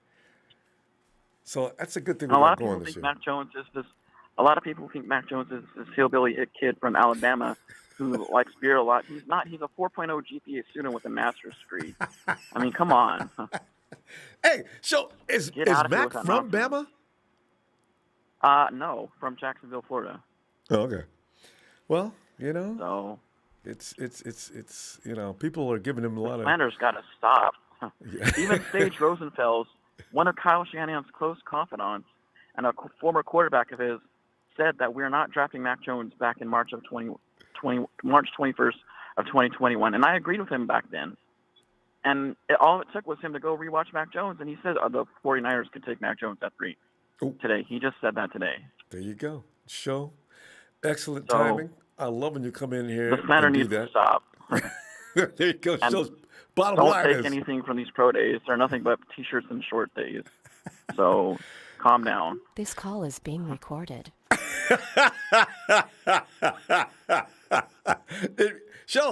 This call is being recorded. So let's see you Wednesday, okay? Well, Maruna. Hey, Ronbo. I tell you, I'm so entertained tonight. I mean, this is just, Denise comes in and fires bullets. I mean, I'm talking big shells. And then Show comes flying in because he was hiding behind a brick wall, and he's still shooting. So, you know, we got this back and forth going on, and Show is the only guy that's really given Mac Jones any credit. Well, Runa, I'm impressed with that. And what he just said, a lot of it is actually factual. But Maruna, your position. Tonight, Trey Lance is done. Kyle Shanahan is told the media out in that area, don't film this. I'm telling you people, don't do it. And you know, that means what? I'm not sure. But Maruna, give me some of your thoughts. I think that's we are just like overanalyzing the situation. I mean, I would say we should let these things go because, I mean, end of the day, it's really difficult to analyze each and everything because if we are going to analyze each and everything, we can come up with hundreds of theories, but that's not the case end of the day. So 49ers are going to select the quarterback. I mean, whether we will like it or not, that's Is a another fact. question. Yes. The only thing I would say is this. Now, I see for some reason that there is a lot of divide between fans Always. on who we draft. Most probably, like it has been after some time that we are going to draft a quarterback. I think maybe that's fair, but end of the day, what we need to realize is that as 49ers, we are lucky that we have a good coaching staff. I mean, that's a fact. Even though Kyle Shanahan still do not have a over 500 winning record, he's still a good coach. I mean, he has some good assistant coaches as well. So we have a good coaching staff that can, given the time, develop this team into a Super Bowl winning team. They showed it once. We just missed by very narrow 6 margin. minutes. Mm-hmm. 6 minutes. It hurts to this day, but still. So that's why when people criticize Mac Jones, that's why I'm a bit reluctant to join that thought process because what that if right? Mac Jones comes? Rooney, you've not jumped on that pile? What's right? I've never heard you say anything about Mac Jones now that I think about it. Not I anything mean, negative. the thing is this, Ronbo. Why I'm not going to say anything is that when it comes to Mac Jones, even on social media, Twitter, YouTube live chats, I have tearing seen him many up. many hurtful comments. Many hurtful comments. He's just a 22-year-old kid who deserves a chance, deserves a fair chance if given to be successful in the NFL. We never know because I mean, Tom Brady was 199th pick, right? But he became the greatest quarterback of all time. So we never know what Mac Jones would turn out to be. Yes. So we should give him a chance, but not attacking him personally. That's what I am seeing. A lot of hatred attacking him personally. So I mean, we all are adults here, right? So we have to make hopefully. sure we do not say anything that we cannot take back. Yeah. Or or man up and apologize later. Because if Mac Jones comes in and 2 years from now, we're saying things like, guys, remember back in 2021, we were making jokes about Jones? Now look at him. Who wishes we would have got him? And maybe we have a problem with whoever we got, right? Wouldn't that be crazy? Crazy. Yes, exactly. Because at the end of the day, sports is something that should be like admired and only used for entertainment and used as a motivation. It should not be used as a medium for hatred or any abuse. So that's what my take. End of the day, I mean, your skin color and my skin color is different. You are from a different race. I'm from a different race. But we are all united together under 49ers flag. Whoever we are, where we were raised, where we came from does not matter. We are all 49ers. That's what we love. That's what we are here together. So let's remember that. And yet we fight amongst each other as 49er fans about the players. Yes. As if we didn't know each other half the time. Yes. You're good point. I've been guilty of it too. I'm not saying I'm above, but it's amazing the emotions it brings, Waruna. That's the thing. Yes, I understand the emotions. It's okay to be emotional, but only thing is we always have to remember we should not say something that we cannot take back. That's it. That's all I have to say. I love it, Waruna. I feel like I just attended enlightenment service. I enjoyed that. Thanks, I'm going to Ronbo. keep that in mind next time I go on Twitter, because usually when I go to Twitter, I come in with the mad on before I even start posting. So I got to go in and relax, Ronbo. Just talk. You don't need to get excited. I've got to stop talking. Yes. Thank you for that one, Runa. Okay, Ronbo. Have a good night. Thanks for having me as always. Appreciate you. What are you talking about? You're going to be my guy now. I'm going to have you on there every day. All right, Runa. Have a great evening. Okay, bye. And Runa's right. We need to calm down. I'm going to set an example from here to the draft night. I am going to stop attacking and fighting with people on Twitter. If I don't have anything nice to say, like my mom used to say, don't say nothing at all. I've been doing that, actually. People have been saying things they knew was going to rile me up. I didn't respond. I feel good about that. Hey, Troy.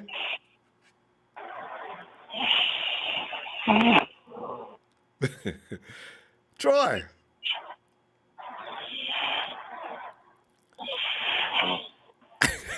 Yeah, I just realized, Troy's, he's sawing logs.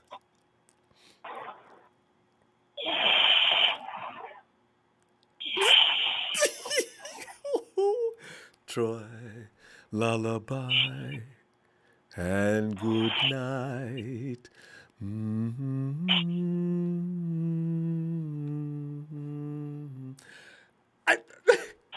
Bring him in here so we can ask him, what day is it?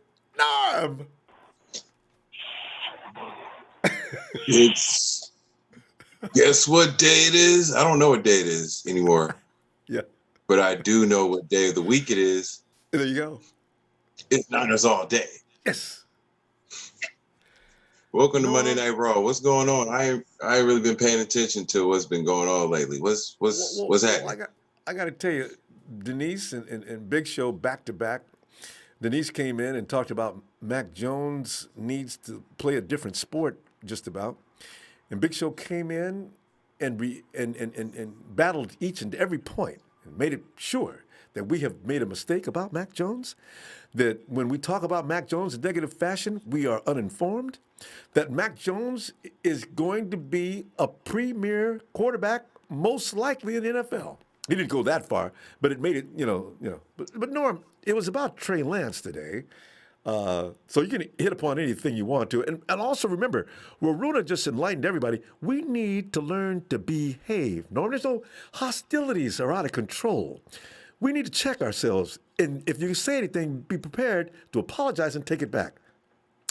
Right. I love this show. Because if you say something to the wrong person, they might be able to take it back. You know what I'm saying? They might take it way with the backhand. You feel me? No, just play.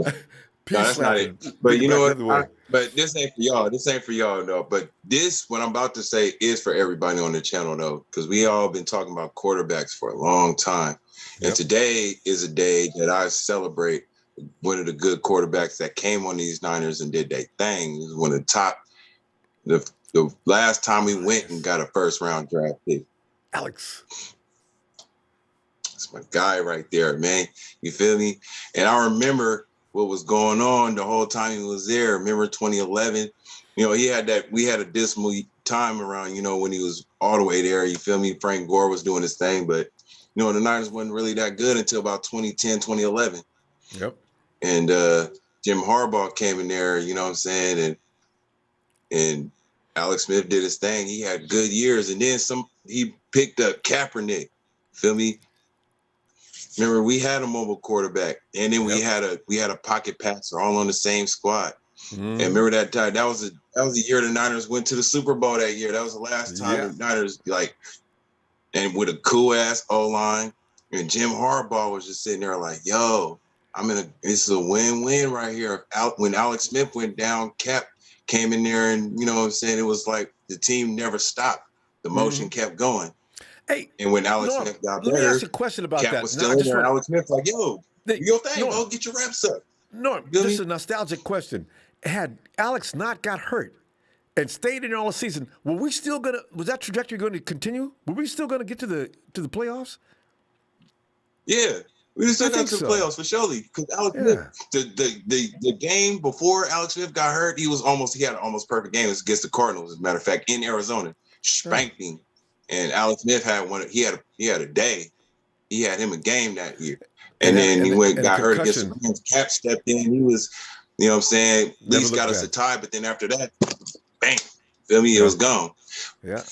I think these guys looking at that, you know, the smile that Kyle Shanahan had on his face during the press conference. Remember when Chris Tucker was in Hong Kong and Jackie Chan took him to the parlor? You know, he's like, this is the best quarterback draft that we have, yo.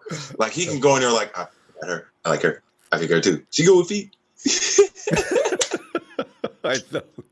Nobody can play that part better than Chris, too, man. Oh, right. God. You know, and I hear a lot of talk about Justin Fields, and he's beast. He raw. I hear a lot talk about Zach Wilson. He good. He real good. That boy good. I heard talks about McCorkle Jones, Mac Jones. You know, all that stuff. I ain't really watched the bowls. I ain't watched none of the bowls. The Junior Bowl, the Senior Bowl, the macaroni casserole bowl, the lasagna bowl. I ain't watched none of them bowls. Feel me? All I know is that all these quarterbacks got potential to get picked on this team and be the face of this team when they rock with this program. And that's what they looking for, the guy who's gonna tap all the way into this program. And there's a guy that I was looking at out of Wake Forest. Feel me? Nobody talks about this guy. Jason Newman. Quarterback out of Wake Forest. Really? Quarterback. And you're right. Nobody's talking about him, Norm.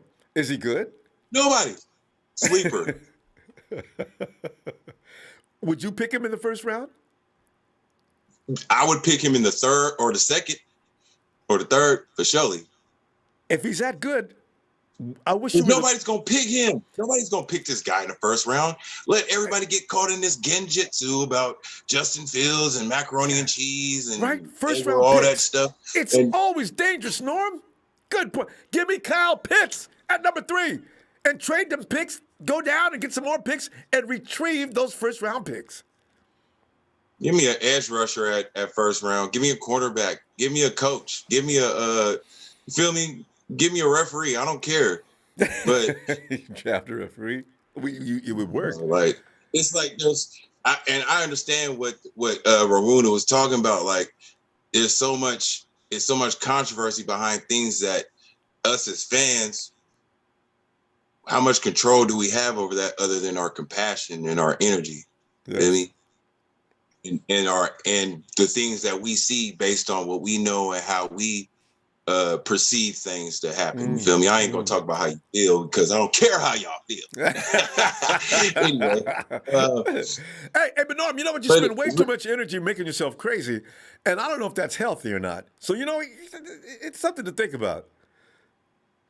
It's really not. But the main thing is that I understand that why the fans do it, because we have the same desire for this team, and that's to win. Yes. You feel me? That's all we want to do is win. And I feel every fan for y'all for that. And that's why I say when I see you, that's going to be the love I have for you based on we family, just because we want to see this team win. And this team I feel the win-win situation that Kyle Shanahan has on his face. And wherever is shaped on John Lynch's hairline. So it's there somewhere. That was coming. It's just, Norm, we're going to run out of time. It's there. I'm going to see you in the man's hairline, Lynch's hairline Wednesday. Nah. No more hairlines for me from now on. I'm going to wait till after the draft. When everybody stop getting mad about who they got. I know, right? And we can settle back down into everybody with the same objective. All right, Norm, good stuff as always. Because you know what we all going to say? I know. It's Niners all day. Yeah. God, yes. Norm, have a great night. Shout out to y'all. Love y'all, bro. Hey, back at you, fam. As we in harmony, we're not singing Goombaya. We're singing Ooh La La. Ooh La La La La. Hey, 843 in SC. Hello. South Carolina. Because it ain't Santa Cruz. 843. Hello. And what is your name? Hello, can you hear me? I can hear you loud and clear. And All right, there we go. This is William. How you doing, Rondo? William, I'm trying to get in forever. Oh, Will, man, I'm sorry to take you so long, man. It shucks, you know. Good to meet you. It's no big deal, bro. Good to meet you, man. Well, first of all, I want to say thank you for the platform you put on, what you do for everybody, and the energy you put on, man. It's mad love, man. Nothing but love. Thanks, William. Shucks, man.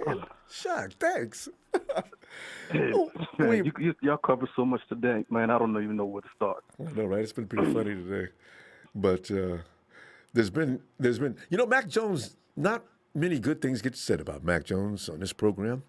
So, you know, Will, I'm curious as to how you feel about Mac Jones, and also Trey Lance is the man of the day. You want some Trey Lance? Are you still on Fields? Do you hope Zach Wilson comes somehow? The Jets jump up and say, man, we was never for no Zach Wilson, man. That's the media told y'all that. It's been Justin Fields from day one. You know, what are your feelings on this? Okay. It comes down simply to this: it's the one with the best ability to learn, the one that has the most discipline, and the one that can apply what they learn. Everybody loves the athletic quarterback. It gets all the highlight reels on ESPN, NFL Network, etc. We all love that. I hear all the conversation about escapability. What are you going to do when the pocket breaks down? That's less than 20% of your plays. What about the other 80%? Can you make plays from the pocket first? Excellent If you point. can't do that, all that running around, you're not going to win. Let me give you a good example. Let me think for a second. All those running quarterbacks that make these highlight plays all fall short when it comes to the playoffs. Why? You got faster, stronger, smarter defenses learn to shut you down and force you to make plays from that pocket. And they all lose. Matter of fact, the best example is Tom Brady, the most pocket quarterback there is, went against your number one boy, Patrick Mahomes, and shut him down. Mahomes could not adjust to that defense keep coming. There was no short passes. A smart pocket quarterback knows when to, all right, that defense is coming fast. Let me do a quick draw play, slow him down. Let me throw a screen pass, slow him down. Let me run a little boot back, slow him down. Now I'm going to drop back and pass. That is what pocket quarterbacks do. Make you think. Get the balls to the playmakers. That's what pocket quarterbacks do. I am not against mobile athletic quarterbacks. That is good, but it serves its purpose. It's only roughly 20 to 25% of your plays. The other 75, 80% are made from the pocket. That is what there is no 30-year-old or maybe Russell Wilson 30-year-old quarterbacks running around in this league. All of them are pocket passes. You know, if you don't develop to make plays from the pocket, you're not going to survive. And William, that's what Lamar Jackson has got to get through his head. Greg Roman is going to wind up getting him hurt, and now they talk about the receivers having a problem in Baltimore. I said the receivers ain't having no problems. The receivers standing back there at the back of the field said, "I wish he'd throw the ball sometime." You know, so you know what? That's why you don't know. That's why no big name receivers are coming to Baltimore. Okay, let me go into another subject. I'm gonna tick you off real quick for a second. And you're not a big Solomon Thomas fan. Nobody is. Let's be real. He's a disappointment. He's a disappointment, not a bust. There's a difference between the disappointment and the bust. It's expectations. Jamarcus Russell is a bust. And for me personally, a bust is anybody that's out the league within 3 to 5 years. Jamarcus Russell. Many call Alex Smith a bust. No, he's survived 16 years in the NFL. That is not a bust. Ted Ginn Jr. was considered a bust. 13 years in the NFL. And Alex had value. three Pro Bowls for Alex Smith, so yeah. Exactly. Yes, many people call that bust. We throw it around so loosely that, man, slow down before you call somebody a bust. Wait till the career's over, then you decide if that person's a bust or not. Absolutely. Unless they're out 3 to 5 years. Agreed. What else? Super Bowl. I know I'm jumping subject. Everybody want to jump on Jimmy Garoppolo about the Super Bowl and it's all his fault. No, it's not all his fault. Partly his fault. It is the perfect combination of things that went wrong at the perfect time. He had his fault in it. There was wrong route. Matter of fact, J.T. O'Sullivan did a perfect breakdown of that fourth quarter where the offensive line wasn't doing their job. Kendrick Bourne was running the wrong routes. There was bad calls. I mean, it was the perfect combination of different things all happened at the same time. And that's what I'm telling people. a different Yeah. quarterback, if you have the same series of events happening around a different quarterback, it may have been worse. So, that's why I say, man, I don't- people get carried away blaming one person for that breakdown. So, Yeah. Any number one of those things would have went right, we won the game. Simple as that. Including referees. The quarter, oh man, don't get me started on that. I know. But as bad, even though Jimmy Garoppolo made a mistake, and one thing I really feel for quarterbacks in the NFL is that you get all the blame, none of the glory. Few get some of the glory. If you remember correctly, Tom Brady got bailed out in the NFC Championship game by his defense through 3 interceptions. Anybody else, you dead meat. I know. Anybody else, you dead meat. Brady did that in the NFC Championship game. Him and Rodgers were taking turns. Nobody has anything. It's fine. Yes, sir. Jimmy does that. He sucks. Wait, making nothing but good sense. I love it. We got to go now. We're out of time. Let's see if we can get you in here Wednesday. Okay. Okay, I'll be on there Wednesday night. You'll see me. Looking for you. Hey, keep up the good work, bro. Thanks, man. All right. Night. Love it. Salvador.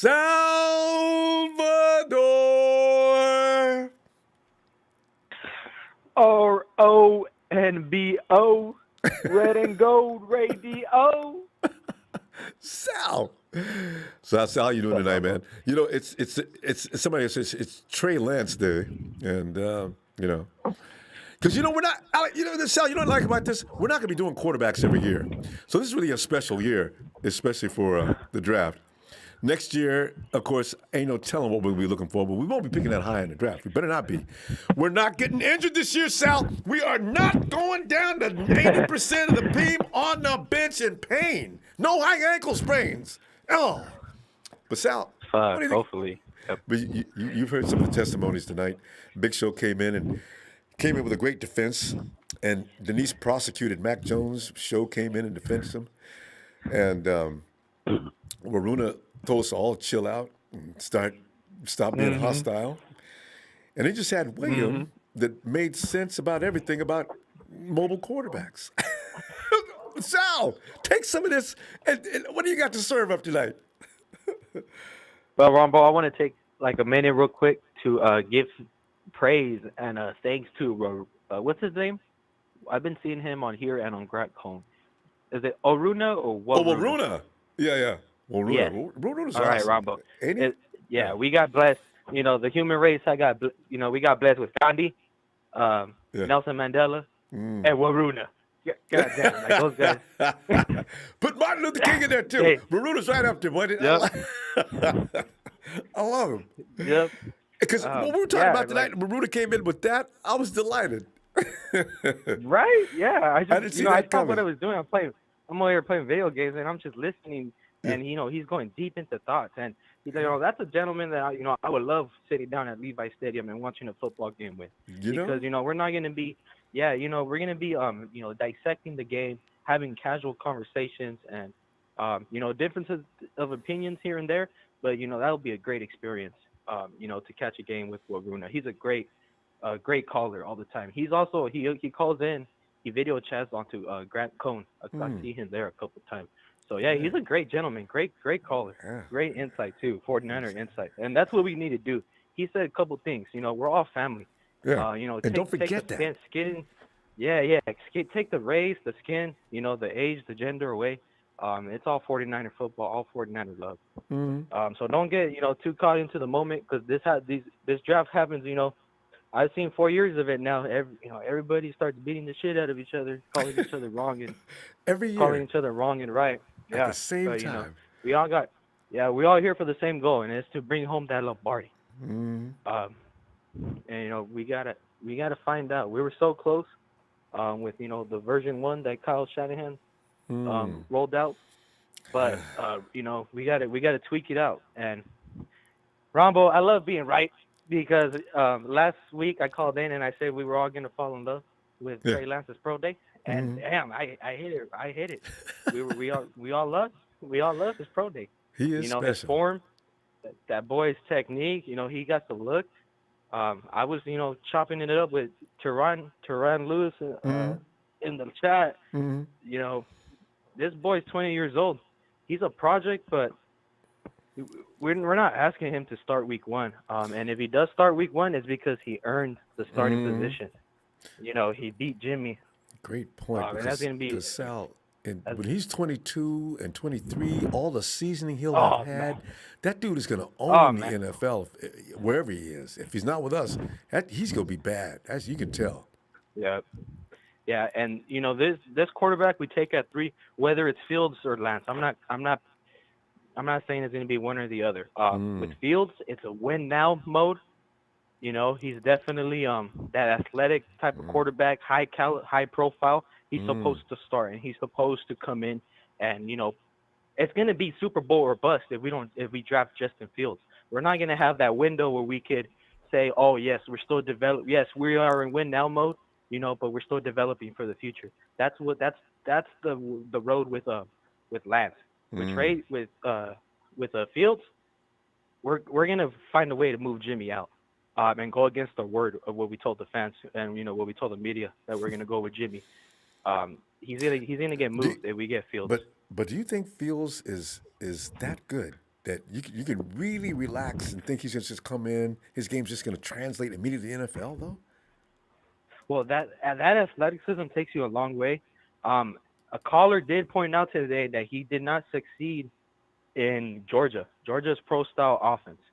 So whatever. I'm pretty sure our scouts are going and talking down to Kirby Smart. I think his name is. All those guys at Georgia. They're going to see what the hell happened here. Was it just the racial? He didn't fit in Georgia. Whatever. Whether it was just that or whether. But Lee didn't give a fully detailed report because he ran out of time. But you know what? That's the first thing I'm gonna ask him because Lee, he's a huge Fields fan. I want to see what else because I've looked around. Just since we've been sitting here, I don't see anything. So, yeah, we'll find out more about that. In the meantime, check those reasons out.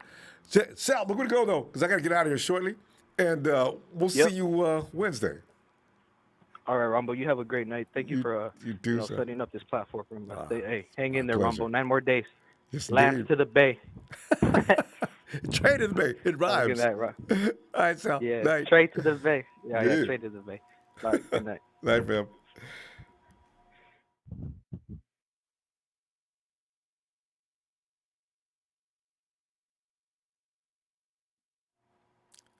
There we are. Hey, and it's Ellis.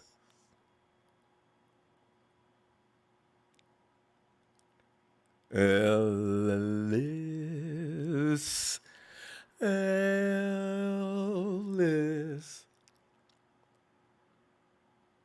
We have to come back to Ellis. Sometimes he gets tied up. Of course. Forget about it. It's Niner Mike.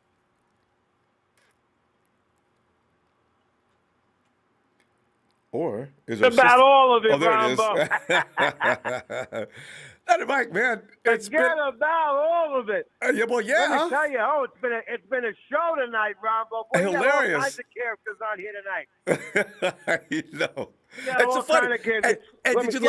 Did you enjoy the order everything came in? First, Denise comes in. I mean, she brought 2 clips before she stopped shooting at Mac Jones, right? And then here comes Show right behind it. And then Maruna comes in and says, we really need to all just calm down. Basically. It's a unique situation, Ronbo. And I got to tell you, first of all, let me say this, all right? Shout out to all the Niner faithfuls out there. All right. Shout out to you, Ronbo. Thank you for having me on. All right. I really appreciate it. It's always a pleasure. Hey, even shout out to old Rudy Poo out there. All right. Where is he at? No shout outs to Rudy. He doesn't deserve that, Mike. He's going to come in here and say something vicious in a minute. I know him. Listen, I see this little comment. You got to give him a shout out, the poor little prick. He's all freaking sad. He's sad. He thought he had, look, they thought they stole the off season, when they got Stafford over there. He got all excited. He got all emotional, He got all caught up and everything, Ronbo. And just to wait for a few weeks later to have to hear nothing but 49er talk for the next foreseeable future. You gotta feel bad for him, the poor little guy. I mean, it's tough getting swept every year by the team that you like to antagonize. Poor guy. You know, and it is. It's all of them. And then you got the you got the friggin' sea scum over there, boy. Oh boy, it didn't take Alden Smith long to mess that up, did it? Wait, where's Tommy Testosterone? He should have known better. He should have Yeah. known better than to come to the West Coast, Ronbo. He should have known better. The West Coast is nothing but trouble for him. As soon as he signed it, I know he got in trouble. I think he got in trouble in Louisiana, Ronbo, if I'm not mistaken. But, Alden? the moment he signed the contract on the West Coast, he was done. All right? That was it. That was it for Alden. And he thought he'd lay low and nobody noticed if he left Texas. See that? Alden, he still got issues. He's laying really low now. Still got issues. He's laying really low now. I thought he grew up, though, boy. Mike. I thought he was grown up now. He's not You going to know, stop I thought he was doing good too, Rombo, but he signed a little deal, had a Alden. little success, probably went back to the bar, started drinking, and then he beat somebody up. What do you know? Maybe. It is what it is, Rob, but can't do nothing about that. But anyway, I just want to say this on touch bases, all right, when it comes to this little quarterback situation, because I've been thinking about it. I got to tell you, Rombo, you know, I would really be some people are going to hate me for saying this, but this is the truth, right? I want us to get Justin Fields. If we don't get Justin Fields, I'm really not that all thrilled about the Trey Lance kid, Ronbo. I know everyone gets all excited about the size and he's big and all that and everything, you know. But at the end of the day, I really, like I said, I've said it before, the numbers don't lie. He's the least accurate out of all the quarterbacks available, and I mean all of them, all the top five we're talking about, all right? And I just feel like that's just such an important thing on the NFL level, Rombo. And what's even more worse is that the passes he misses, they're all high. He misses like Cam Newton. Everything floats. And in the NFL, that's just really bad. Those are tip passes that go to the defense 90% of the time, and it just doesn't translate well, Rombo. At the end of the day, I want to see us make a good selection no matter what. But everyone's got to get their head out of their ass, all right, for lack of better words, thinking that all these quarterbacks are going to work out. No, they're not all going to work out. So I really feel like no matter what, we got to make the right choice. Now, I will say this. Today's the first day, Ronbo. I don't know how true it is, but today's the first day I heard a little bit of news that quite possibly the Jets might still be thinking about old Justin Fields at number 2, all right? And I'm telling you, it's quite a possibility. Here's the thing. They weren't at Trey Lance's pro day today, but they were at Justin Fields' pro day. 2 of them. His second pro day. They were there. The Jets was there. They weren't there today for Trey Lance, but they were there for Justin Fields. So that's got to say something because, you know, the Jaguars, they weren't at anyone else's pro day. Yeah. So everyone knows what they're going to do. Trevor Lawrence is already thanking their fans and all that. So everyone knows what they're doing. But the Jets, they might really throw the friggin' curveball and go with Justin Fields. And then, you know, who knows? Then we get Zach Wilson falls right in the lap. And all this debating and everything we've been talking about the last few months won't mean nothing. Yeah. You know what I mean, Ronbo? Won't mean nothing. Man. Yeah. So, see, that's and between you and me, Mike, the Jets would be the stupidest team on earth if they did take. Are you going to take Wilson ahead of Fields? Seeing what Fields has done, seeing who he's competed against, it makes no sense. I know I wouldn't. You guys need. I know I wouldn't. Yeah, that just makes no sense. I know and I New York, wouldn't, but I do know this. I do know I prefer Mac Jones over Trey Lance. I do know that. I'm going to say that. I'm going to go out on the limb and say that. I feel like, you know, look, hey, maybe Trey Lance might become a star, but he also has the biggest bust potential out of everybody because not only does he have the least amount of tape, but he's also got it against the least amount of competition. Even for what everyone talks about Zach Wilson and who BYU plays, well, I don't hear no one talking about who the hell North Dakota State plays. All right, and yeah, he's running guys over out there, but he's running little cornerbacks over that are never going to play a friggin' down in the NFL, and everyone knows that. So I don't know how great that is, you know.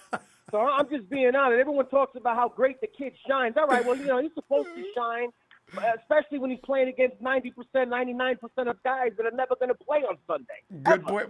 Mike, so, we're going to run out of time. I don't know.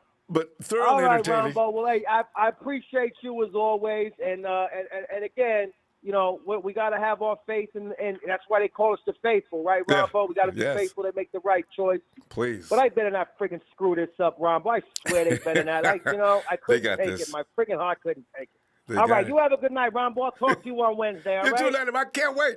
See you then. All right. All right. Forget about it, Ronbo. All right. Night, Mike. And, seriously, Zach's a good ball player. I'm watching him. He's dazzling. But come on. Fields is better than Wilson. Miguel Santana says Fields can destroy you from the pocket or with his legs. He is the best quarterback in this year's draft. And Miguel, it's like people are saying that Fields is pretty much also better than Trevor. I've already found my place in Jacksonville on top of this hill, Lawrence. So that's what I'm saying, Jets. Seriously? The Jets they might leave him. They might leave him. The Jets don't do real good work. Ellis! Now, Ellis. Oh, Ellis, because I remember when I was a kid, I used to put my dad in chokeholds, and he used to actually struggle to get out of those. So I thought maybe, one of the kids did you up. Wait a minute, is that Ellis or the Rod? No, this is me. It's Eve. It's Eve. My dad would always pretend like it was killing him. But actually, if I wouldn't let go, I let go. And I wouldn't let go. Pretty soon, it became the real WWE. Ellis, I thought one of your kids had you one of the Ronbo chokeholds. Oh, yeah, no. Ellis! What's up, family? And we're looking at Trey Lawrence Day. See, because there's so many conversations going back and forth between Mac Jones, Big Show emphatically will give you debate on that. And then Denise, who came in there and pretty much crucified Mac Jones earlier tonight. And Denise is, she's going to be pretty upset if that happens. And then you just heard Niner Mike. He does not think Trey Lance is prime time ready. So, it's going to be interesting to see. And then Jack said we should trade down and get a quarterback in another round. We've had everything you could think of has been said tonight. Ellis, where are you at on this thing? Man, it's all a crapshoot, man, at the end of the day. Everybody's throwing around guesses, and it sounds redundant, and it is because I've said this before. We're all just spinning the wheel. We're spinning the wheel, and we're looking at each one of the selections as the thing goes by, and we're waiting to see where it stops or who it stops on. Where we stop, nobody knows. I know you like and Trey Lance. We're not gonna know. Yeah. I know you I'm like down Trey with Trey. I want to drop this. Did you hear Denise's nugget though? Kyle went out there and instructed the North Dakota people, do not be filming and posting up no stuff out here today. Why would Kyle? Is it because of what happened at both Bama and Ohio? Kyle didn't want that in the first time. How come he didn't say something the second time? I mean, obviously reporters could want to do that. We saw film of Trey Lance today. I'm not sure if that was stolen footage or did the campus do it. But, it's pretty funny. Yeah. It's interesting because Trey Lance was saved for last, and I was joking. I said, he saved the best for last. Yeah. And, you just really don't know because how much of a hand did he have in Justin Fields? He framed some workout and some plays and some specific passes for the both of them. So what more of a difference or how much more of an emphasis did Kyle put in on Trey Lance's workouts today? Did he spend, did he pay? Because from the way it was worded, at least in what I'm seeing in the media, they're making it sound like it was like he did more than he did for the, during Fields' workout. But it sounded like, I don't know. It's just a little strange. You know what I mean? And then now, he doesn't want the cameras there. Nobody can see anything. And I saw 3 slow motion passes, and that's all I saw. So anybody trying to base, if nobody saw the whole entire thing today, then nobody should be saying anything about what they saw today. Because I'm sure that there was some off. I mean, look at Mac Jones' pro day. We know, Zach Wilson had a couple of off passes, I'm sure, on his pro day. I mean, I watched it live myself, and I remember there was a couple off, but he looked great.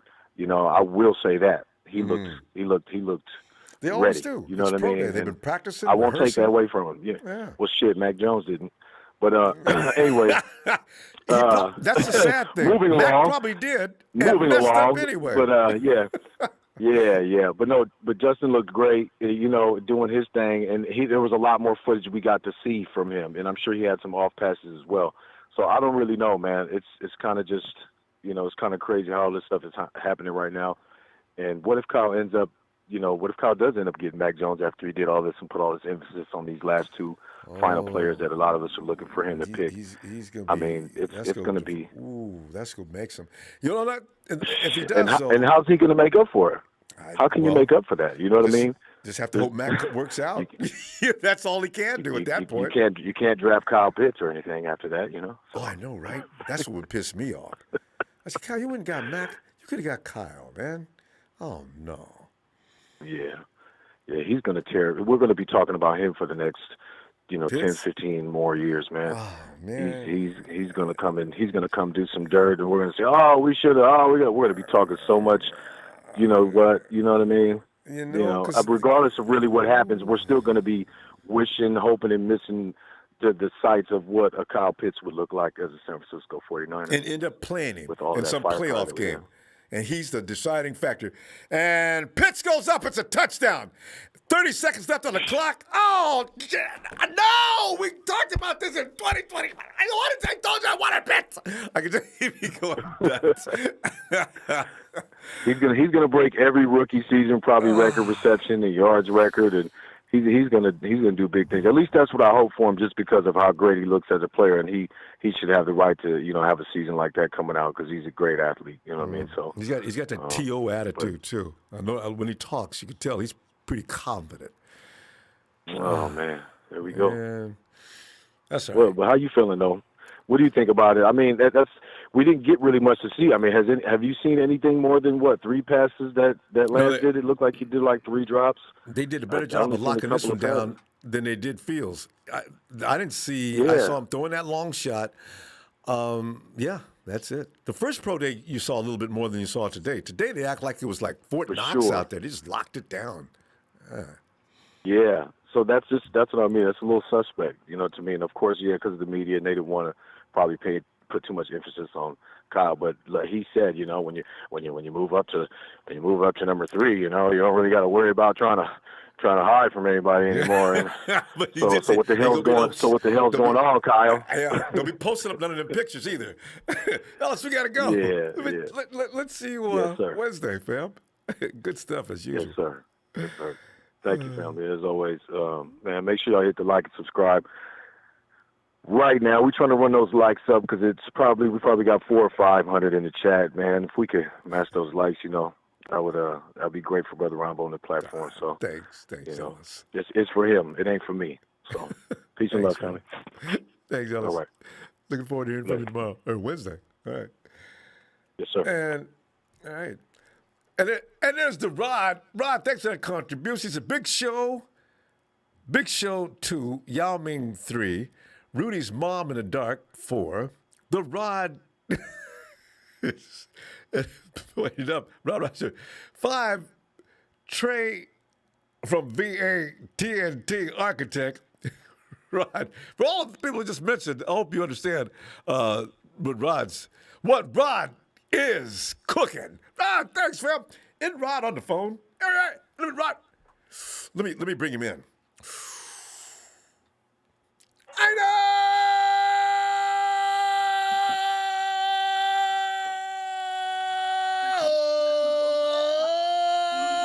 That's for the Rod.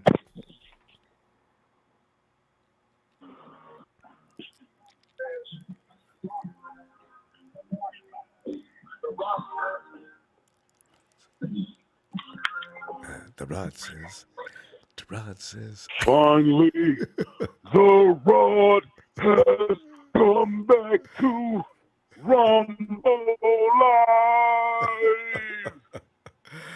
Live. Rod. What it do, Ronbo? Rod, man, it's That's what you was just now viewing, Jabroni, was the Raw's top 5 Niner Brainiac. All right. Hey, was Big Show Big Show came in with a well-prepared case tonight, didn't he? I stopped talking about Mac Jones. I ain't said nothing bad about Mac Jones in a long time anyway. Because I said, I don't watch enough college ball to be talking bad about Mac Jones. I'm listening to everybody else. But Big Show came in and brought a case tonight. And I got a kick out of that one thing he told me about that video he posted up. Coaches spent up to 16 hours to prepare them game plans.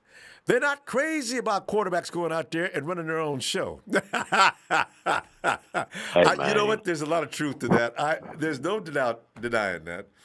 So, Shout out to the Big Show, man. He roll tide. I'm roll tide. I know where he's coming from. Yes. But bottom line is, Matt Jones,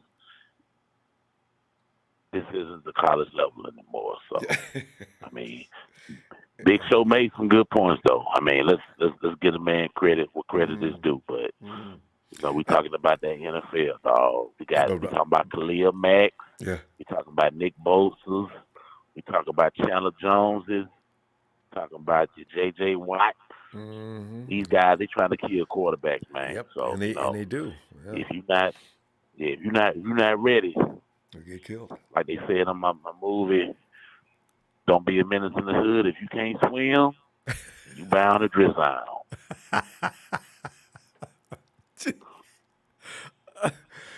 I gotta write that one down. But Rod, it's hard to, like somebody said, man, ain't no point in us going on fighting and arguing about this because Kyle's gonna do what Kyle's gonna do, and we need to come to grips with the fact that it could be Mac Jones, but for the most part, you think Fields is the guy that stands out like a sore thumb. And the Jets may wake up and notice that too. No, Ronbo. Correct me, Rod. Correct me.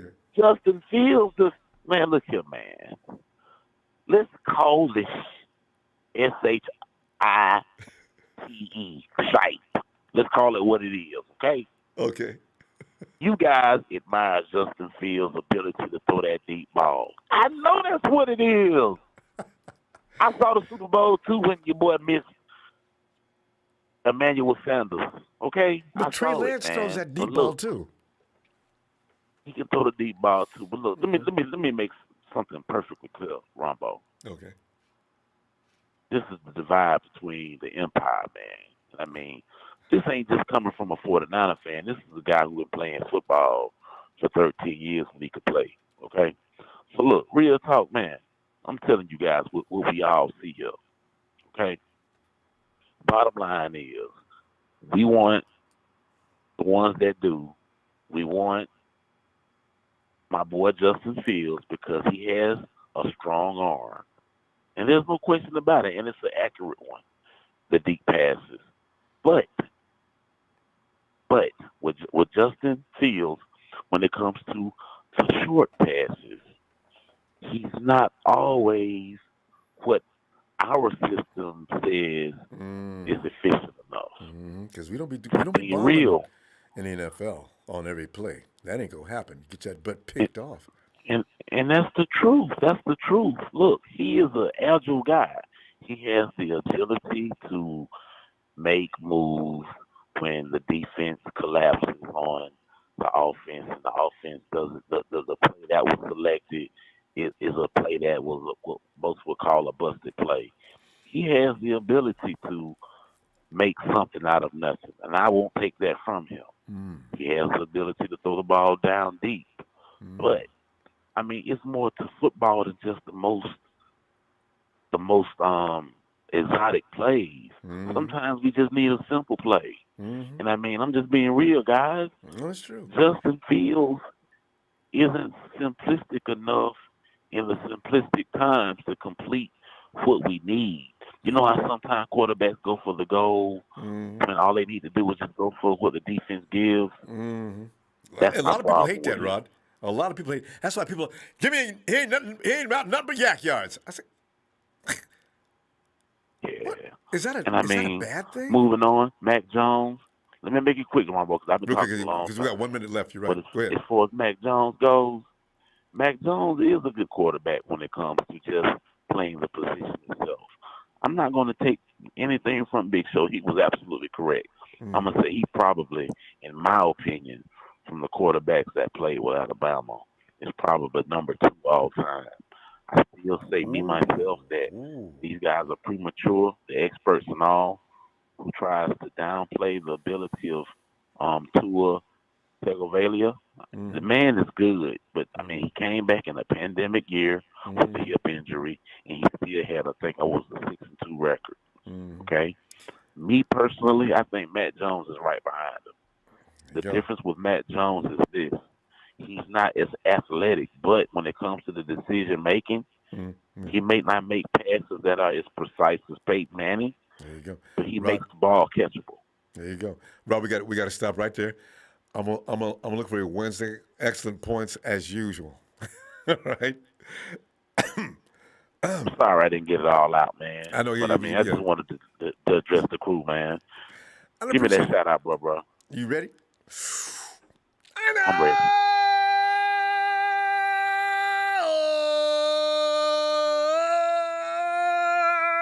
For the ride. All right, Rob. If you smell the rod is cooking. That Rod. And we quickly move over to Shay. Guys, if I hurry up, excuse me, I got to leave here shortly. Hey, Shay. What's up, Ronbo? Shay, man, it was like, I know what camp you're in. It was a Trey. I mean, I don't know. Lance, he looked good in the little bit they let us see. But, like, where are you at? I mean, I don't think you've changed your mind. No, I mean, like I said, Ronbo, I'm cool with all prospects. And you know, I just don't understand the notion though. Like, like Big Show came in here, and shout out to Big Show. You know, I love Big Show. I got nothing but love for my brother, and Denise too. I love all my TNT family. But Big Show came in here, and he was just kept regurgitating the same things, like, oh, the 16-hour, they put a lot. They don't want to, have somebody go out there and play backyard football. Yeah, like nobody does, Big Show. But you're talking like Justin Fields does that frequently. Like, real talk, like Justin Fields ranks first or second in each passing statistic and category, and y'all making it seem like how you're running around like Lamar Jackson. I don't get it. This man is accurate. He throws the ball with accuracy. He throws a good deep ball. Like, y'all out here making it seem like, oh no, he's run for. No, he's not. Like, what tape are we even watching? If Mac Jones is a great passer, then so is Justin Fields. But Justin Fields is just a lot more athletic. And if ever, and I mean ever, Ronbo, the play breaks down, he could be able to bail Kyle Shanahan out with his athleticism. It's literally that simple. But don't come on here and say, oh, well, he's a first read. But how is he a first read if he ranks the highest out of second read when throwing to a second read out of any qualifying quarterback? Mac Jones was eighth. Like, I don't understand what we're talking about here, man. Y'all making it seem like this man is Lamar Jackson in the making when he's not. He's a way better thrower than Lamar Jackson ever was coming out of college. I don't understand the notion, bro. Like, literally, he was 70% accurate on all his passes. Each statistic category you bring up, either Mac Jones is leading it from Mac Jones' awesome year. Yes, he's a great Mac Jones is going to be a good quarterback. Nobody's denying it. But y'all making it seem like Justin Fields, oh, no, he's not a good passer. What are we talking about, bro? Like, I don't get it. Like, y'all making it really seem like this man is literally Lamar Jackson or, like, Michael Vick coming out like he's run for. No, he's not. This man will let Kyle drop the plays. He will execute the plays. And if the play breaks down, then, yes, he will use his athleticism to bail the whole entire team out, which he's supposed to do. Like, I'm sorry. Okay, and also, too, Ohio State's O-line was ranked damn near dead last into, throwing time per ability in the pocket, as well as blitz pickup. They were one of the worst ones at blitz pickup. And so, yeah, what do you want Justin to Field? Oh, DB's screaming off the edge. Let me just wait here and take the sack. No, he's gonna scoot out and try to make a play. Like, what? Like, I just don't get the notion. Like, these dudes come in here. Oh, well, Mac Jones is gonna let the play break down. Listen, Kyle. Well, yes, so was Justin Fields. Y'all acting like, oh, first read's not there. Let me take off. No, he doesn't do that. He gets to a second and third progression just like every other quarterback. Like, I just don't get that. Like, everybody, and if anything, if he is second, okay, if he's the second best passer, in coming out in this draft, well, then he's more athletic than Mac Jones ever will be. So, I mean, and we've seen people accuracy grow up. I mean, people missed on Josh Allen. Now look at Josh Allen, right? 50% passer completion percentage coming out of his career. All of a sudden in the NFL, he's passing 70%. Like that stuff is coachable stuff. But you're making it seem like this Justin Fields can't even hit a backside of the barn. Like this man is he completed 70% of his passes last year, Ronbo. Like I just don't get the argument. Like if you're saying Mac Jones is a good passer, well then so is Justin Fields. Like, and he did it with a lot less talent. Yes, Chris Olive, that's it. I mean, but Waddle, you had for Alabama, you had Waddle, Najee Harris. Come on, bro. Like, and then you got all these O-linemen, Alex Leatherwood, that's going to go in the first or second round early. Same thing with Dickerson. He's going to go in the first, second round early, bro. Like, I just don't get the notion that people are trying to make that, oh, well, Mac Jones is going to, he's a better pocket passer. He's going to let the play develop. Well, so is Justin Fields. I don't get that. So is Justin Fields, Big Show. Justin Fields is going to let Kyle run his offense. And if it ever breaks down, then he's going to do what he has to do to extend the play or the drive. What? And again, you don't say that, oh, we were monitoring the Deshaun Watson situation, or, oh, well, if Josh Allen came out a year before, we would have drafted him, and think, oh, well, we got to go get Mac Jones now. Like, come on, bro. Like, I just don't get it. Like, the argument these people are making, it doesn't make sense. Y'all trying to make it seem like it's Mac Jones versus Lamar Jackson passing-wise, and that's not even the case. It's that simple. So, excellent points. And Shay's bringing you numbers.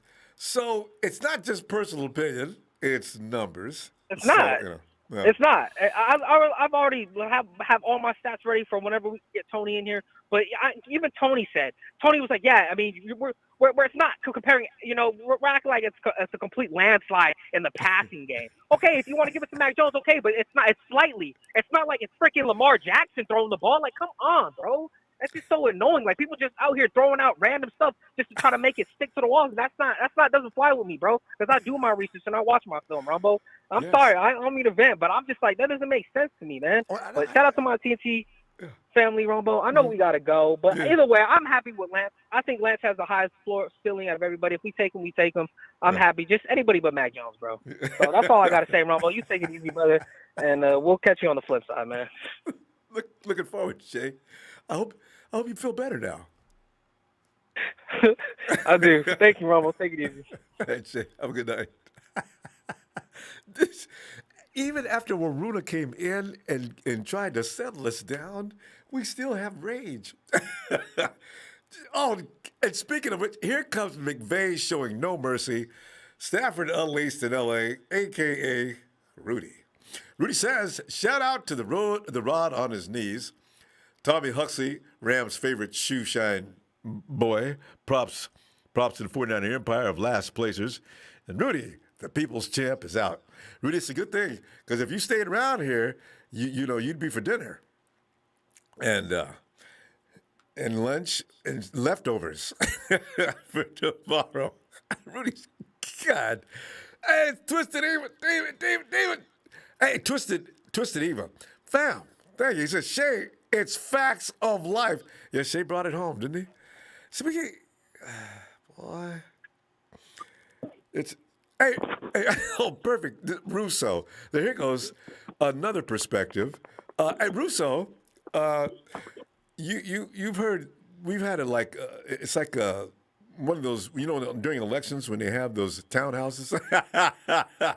It's been kind of like that kind of atmosphere, Russo. Come on in, man. Hey, what's up, Ronbo? Yeah, it's comic. God, there's a lot of passion here tonight about I mean, you can't say anything about anybody now. Denise made the mistake of going after Mac, and Big Show came in and there's Shay. You just heard him. He's not happy, and then Waruna tried to make us quiet. Everybody's got a guy, right? Yeah, everybody's got a guy. I mean, yeah, I'm still backing my boy Jimmy. Yeah, everybody's got a guy, so you're going to get everybody's perspective, and everybody's going to have their different reasons, and some people are going to have legit reasons, but it's all just opinions, right? So nobody really knows, and there's certain things that are leaking and stuff like that, and you hear these rumors, and Adam Schefter, the 49ers are definitely getting Mac Jones, right? First pro day, then they go Justin Fields. Now all of a sudden they're getting Justin Fields, right? Yeah. And now, the trade.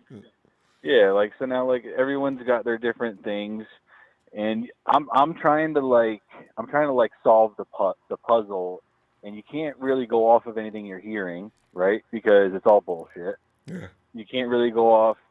You can go off of what you see as far as when I look at all the different films, I see who I think is the best player doesn't matter. I'm trying to think who are the 49ers going to draft. That's really all that matters. Yeah, exactly. Right? Absolutely.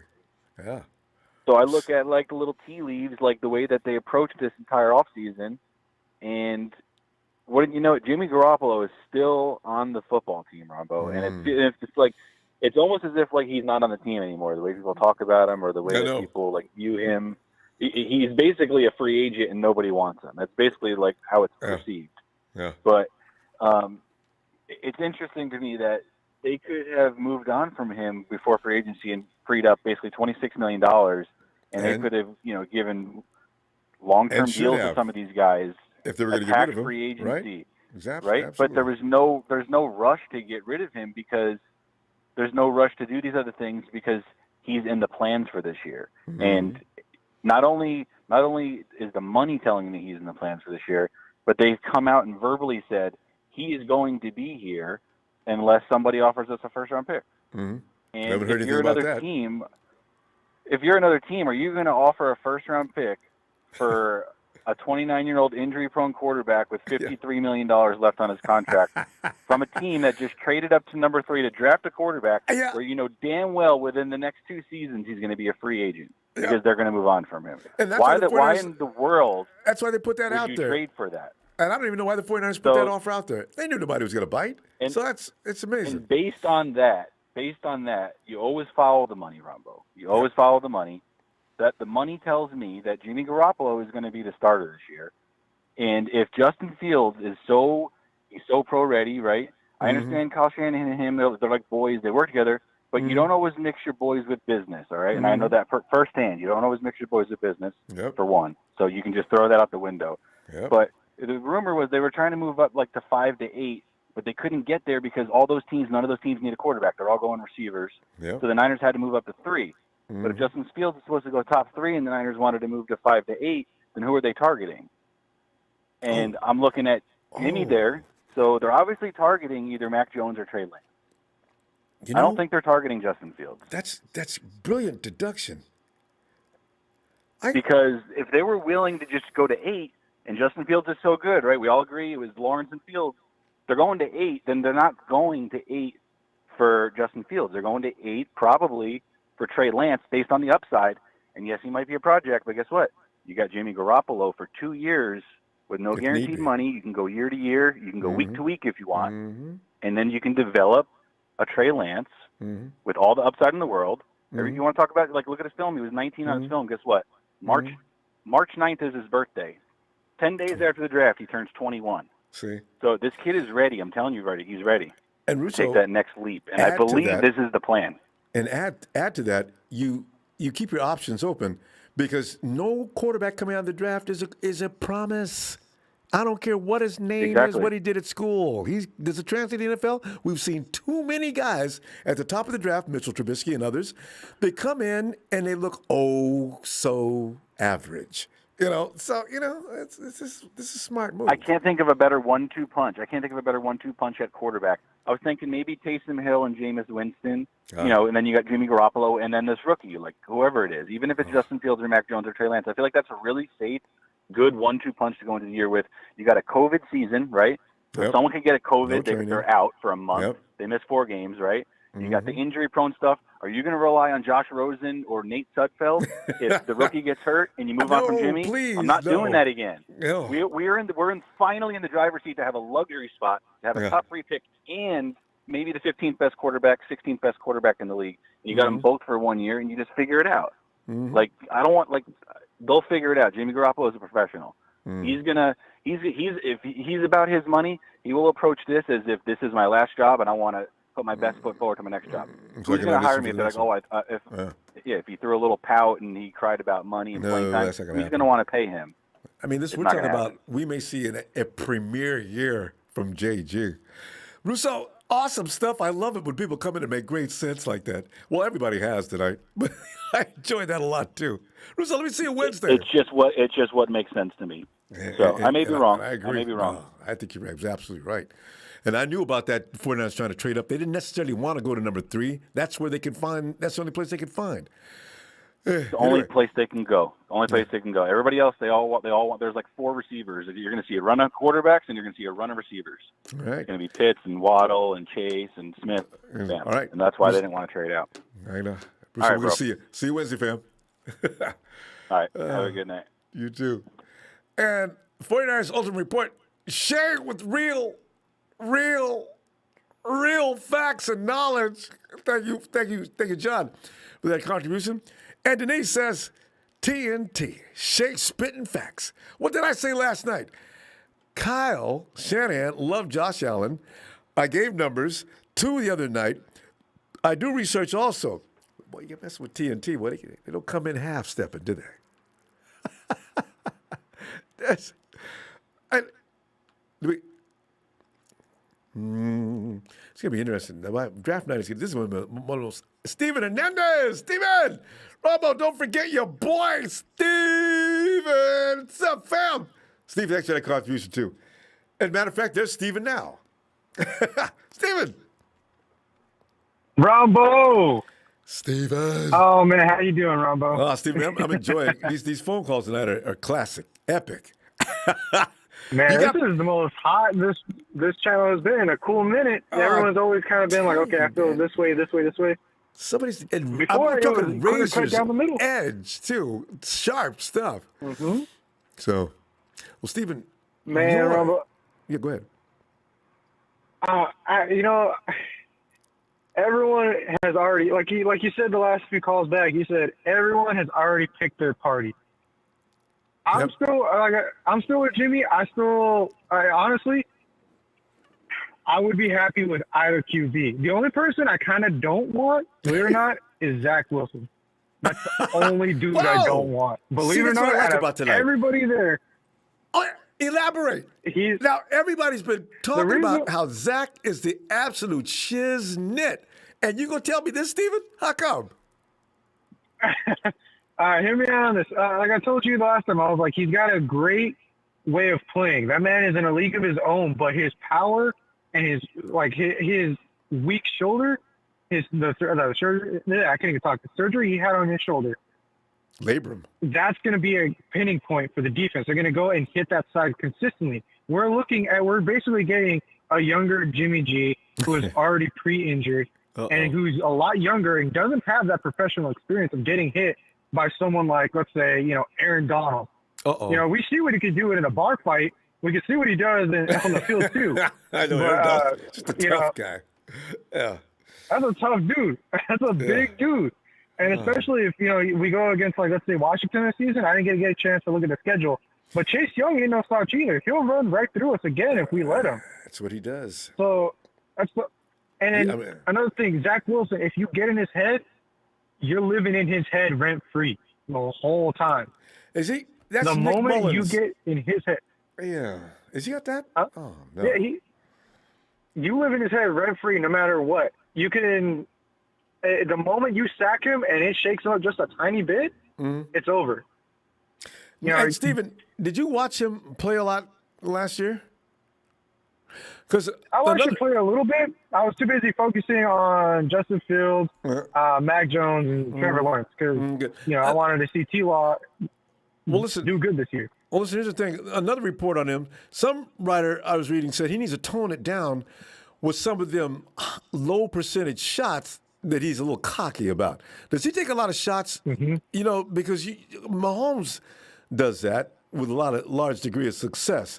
Now, if indeed Wilson is a student or an admirer of that kind of play, that's kind of scary because that's going to get picked off in the NFL. It's going to get picked off like the low-hanging fruit on the tree, Ronbo.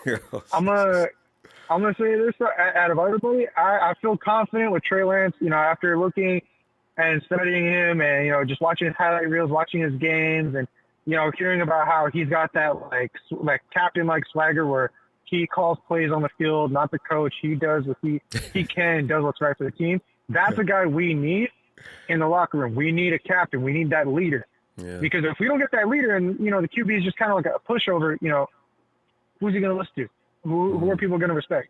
You know, Jimmy G, that dude, he can do it. It's just, you know, Kyle Shanahan is not his boy right now for some weird reason. Well, the thing He's not in that circle.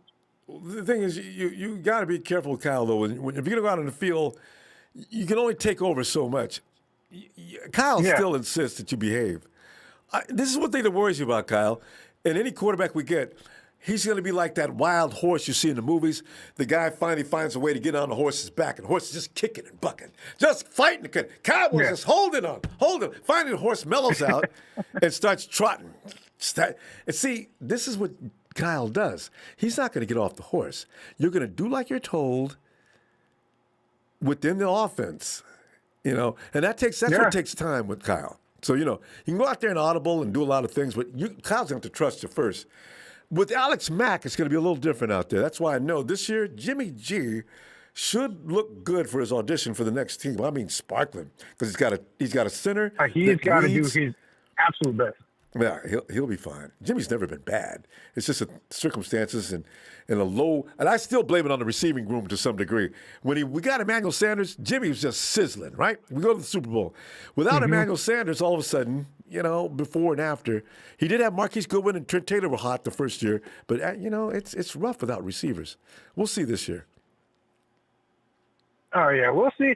We'll see with this year, Ronbo. I mean, like I said, whoever we get, as long as we don't get Wilson, I'll be all right. If we get Wilson, then we need to start feeding this boy some calcium, give him some milk, you know, get him strong. And put him in the weight room. If he gets hit, put him in the weight room. Do something. Because if he gets hit and he goes down, we're going to be back to hating him just the way we hate Jimmy G. You know, I like Trey Lance. I like Mac Jones. I like Fields. But you know what, Ronbo? To end it on that note, I'll put it like this. Who's got it better than us? Nobody. All right, Steve. We got to roll, babe. I'll see you Wednesday, okay? Take care. All right, fam. I'll see you Wednesday. Looking forward. And look at this. Boy, is that Sheik? Sheik! Get in here, Sheik, with that awesome display. Sheik's got the whole Bay represented. I love it. He's got Hey, what's up, Ronbo? I made it on the fly, man. I love it. You see that little you're actually in the picture. And you see the second round pick and Big Show's second round. And sourdough. Man. For Big Show, you've got to get a picture of Mac and put in that collection. You know, because like the hilarity is, I love this the Stephon Marbury placement. That's fabulous. But the reason why I made that picture, Ronbo, is you know, Curry's right now in the middle. He's the best shooter in the game. He's the best shooter in the game, and the reason why he's in that mix, because we have two quarterbacks, two potential quarterbacks could be that guy. And you got Justin Fields, the leadership, the arm strength, the championship pedigree, and you got Trey Lance. You got that arm strength, the ability to run as well. Yeah, he's just a gamer. Both of them are gamers, and they could do crazy throws, just like Curry. And that's why I say he's the best shooter in the game, and these guys could be the best in their game to be one of the elite quarterbacks in the game. It's all about coaching, preparing. It's all about that. And I think the situation about Kyle Shanahan and the Jimmy G situation is waiting. And there's a lot of the fan base don't get it. Why not wait? Then you could get that prize ring. Get them the right details, the prepping, the certain situations that you need for a quarterback. That guy could be that. Justin Fields and Trey Lance could be that. I don't want to, throw them in the wolves, but they could be that guy, but just need the right details. Yeah. So. And seasoning. So that's why I say the 49ers are a Super Bowl ready team as long as they don't get hurt. Why would I go in there without a polished pro that I've been working on for over a year? That's just, to me, ridiculous. I don't care if your name is Justin Fields or what. Sit and watch, and next year, your time, you better be ready. So, Right. I like the 49ers plan. You leave your options open. If this kid is all of what he looks to be, good. If not, still, we're fine. This is why I like the cautious approach. Right. It's totally, it's and we're pretty much young, Ron, but we have all these young guys, and these contracts are coming up and this and that, and obviously we're doing it right. But the thing is, a lot of the fan base, and I'm going to bring it up again. You're not going to like it now. What I'm going to say, Jimmy G does not need to go for this year. He needs to stick around. He is the guy that is going to make that rookie quarterback, that elite quarterback that you want. Yeah. He has the ability to do that. You might not teach him everything because he's probably pissed off. But the thing is, like Tom Brady was before Jimmy got thrown out. Aaron Rodgers is another example. I mean, he never talks to Love. They probably don't even know each other. Is that the new quarterback? Aaron. Yeah. We just drafted him last year. You guys don't know each other yet? Nobody ever introduced me to him. You never know these guys' egos, Sheik. God, they're just children in grown men's bodies. Right. And then like the thing about Mac Jones, like Big Show and these other fan base that likes him. Yeah. They say he's a great talent, but he's ranked number 8 in was it passer rating? That's the worst rookie quarterback coming out, and he has the best talent of wide receivers and running backs and this and that offensive line. He's ranked number 8. Justin Fields, Wyatt Davis, the guard from Ohio State, got hurt like late season, but he didn't have like big time elite first round picks coming out. He didn't have that. You don't see Trey Lance. Fortunately he had one game, but he's a freaking great. He's what was it, like 17 touchdowns or 20? I lost track how many touchdowns he got. Zero is this Fields or Lance? You do about Lance or Fields? The second part is Lance. Okay. He's never, so he's over 17 touchdowns? Yeah, what was it, 17? He had 0 interceptions. Yeah, but the thing is... That I remembered, yeah. Yeah, so that's why I'm saying, like, these two guys are the guys that we're going to get. Because Justin Fields, I'm pulling for him a little more because he has that pedigree, championship pedigree. Nick Bosa has been around that school, and he knows all about it. And he was probably saying, go get Justin Fields. Dante Whitner. Yeah. But I bet they had a conversation. They probably had that conversation, just chiming in about him. Obviously, he didn't play with him, but he's been around and he's seen what he is. And Dante Whitner have been saying, go get him from mid-season. So he's going to finally get his guy. Everybody supports him. See, we gotta go and see you on Wednesday with that outstanding collage. Yes, sir. Shout out to you, sir. Shout out to TNT. Man. Shout out to Ron Fan Club. Hit that like for Ronbo Sports. Go Niners. Thanks, Sheik. Appreciate you, fam. I got to take a quick break. I shall be back in less than 60 seconds. Can he do it? Yes.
Hey, Paul.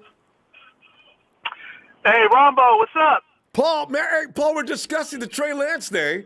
Everybody's had a day. We got crazy when actually Justin Fields' day was over. Everybody was laughing after Mac Jones' day, and today Trey has his day, and he pretty much looked as we anticipated. But it's now that it's over. Has your mind? And pro days don't mean anything. You probably had your mind made up before today, but some people think that Trey Lance is a lock. I read that. I said, really?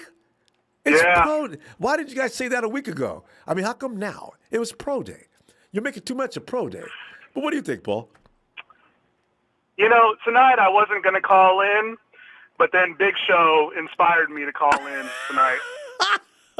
How come? You know why? Because I'm tired of this narrative that Shanahan can change his type of quarterback.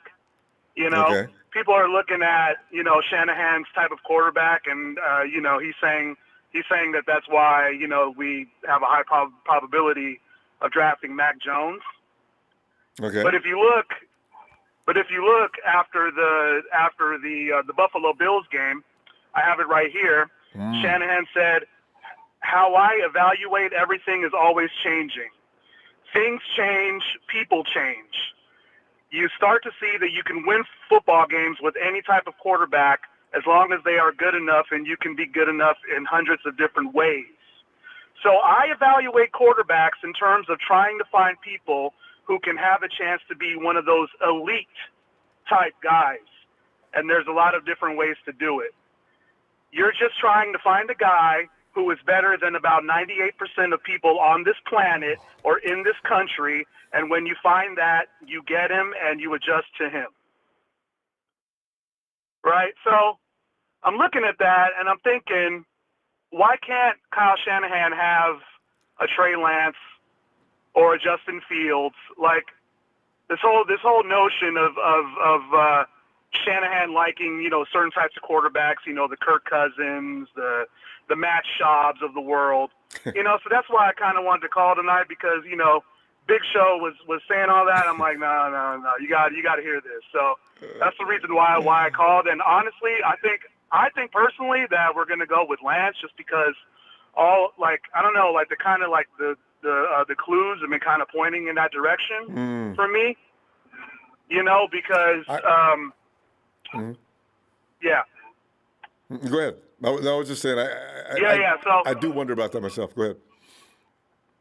Yeah, and then also at the press conference, I know it's hard to kind of trust John Lynch, but he did say that when they talked to Jimmy G after they moved up to 3, they said that Jimmy G, they told him that he was in their plans for the future. So that makes me think, like, why would we need to draft a quarterback that's ready right now? So this whole, the quarterback is going to be ready this year, I don't believe that. I believe we're going to draft Trey Lance, and I believe that, you're going to give him this year to develop.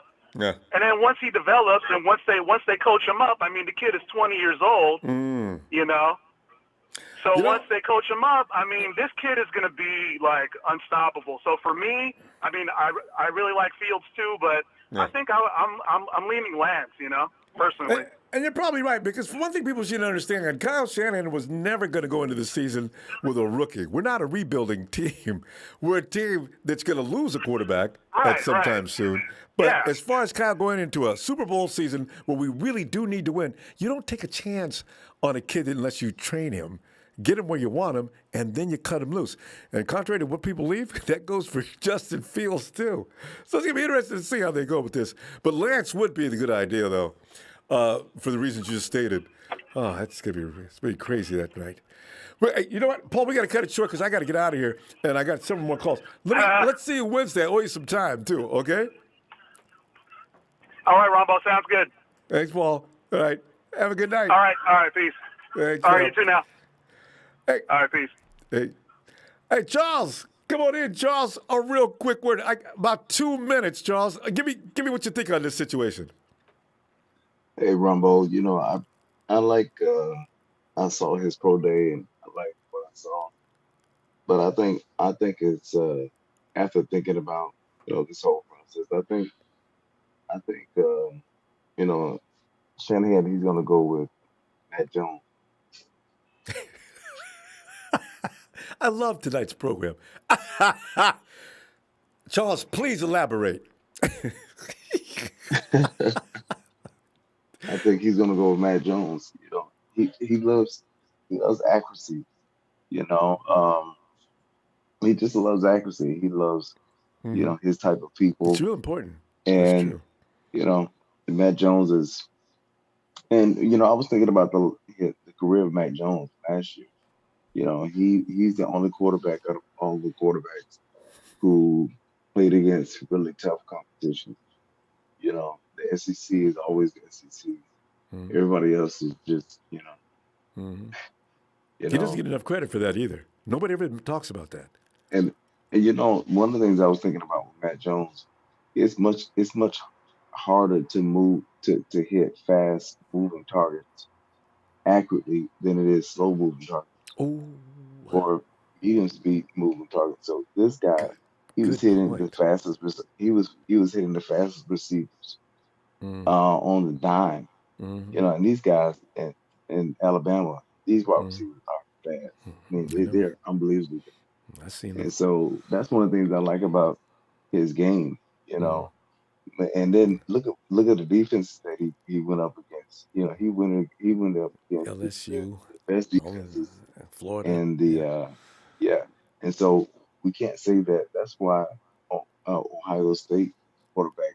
That's why they bum so much, because the speed of the defenses they face is totally different than when you get into the pros.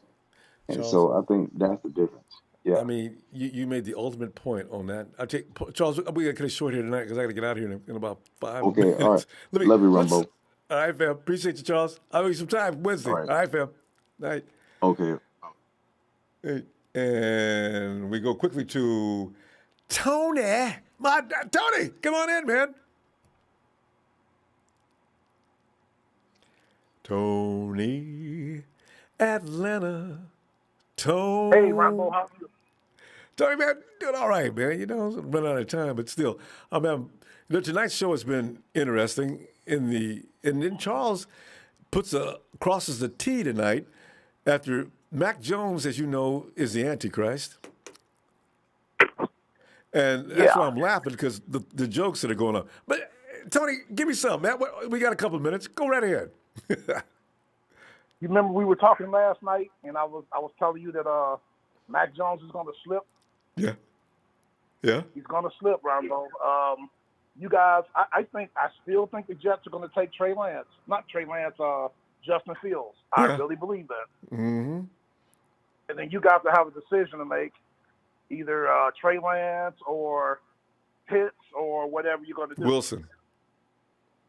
Yeah.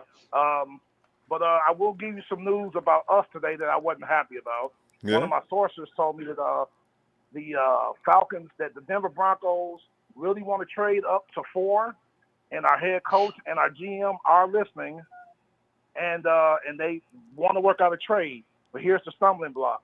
Our owner, Arthur Blank, wants a quarterback. You just found out, huh? Okay. I just found out. In That's the the mix. problem, man.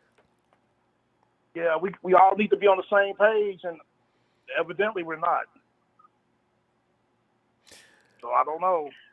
And you can forget about the Cowboys. Jerry Jones, it seems, has changed his mind and wants to trade down. They need more picks.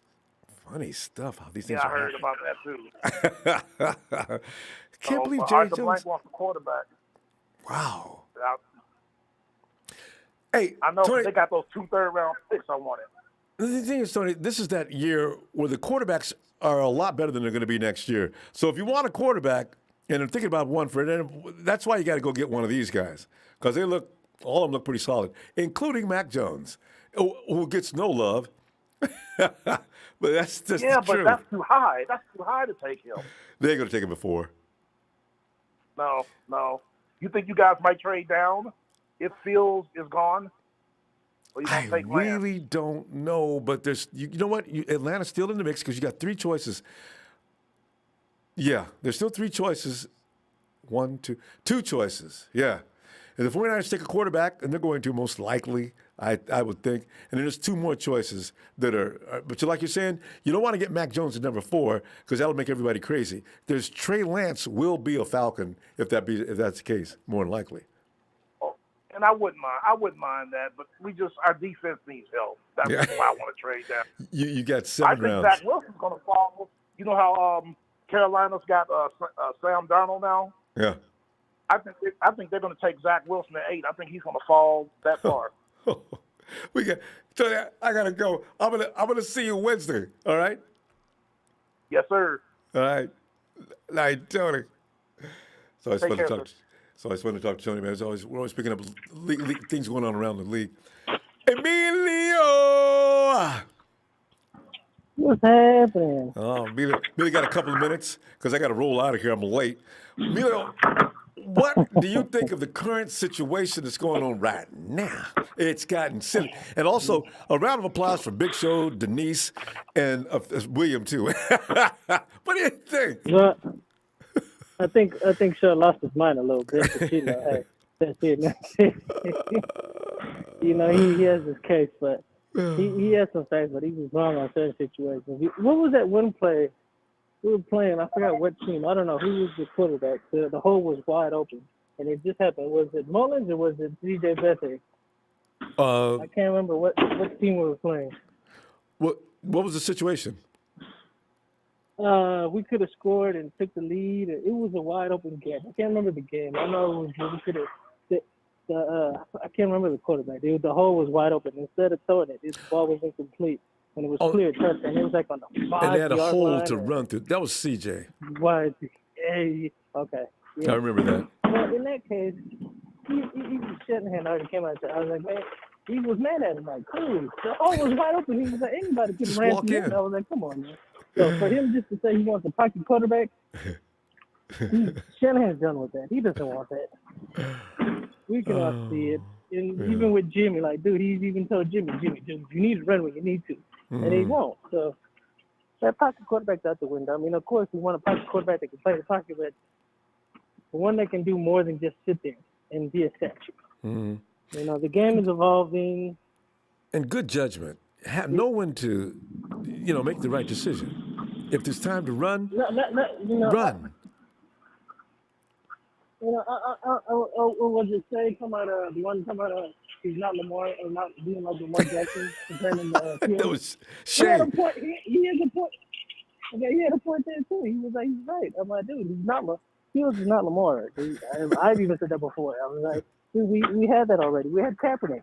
That's what Kaepernick did. We honestly don't want to see it. We just want a quarterback that can extend a play if he has to.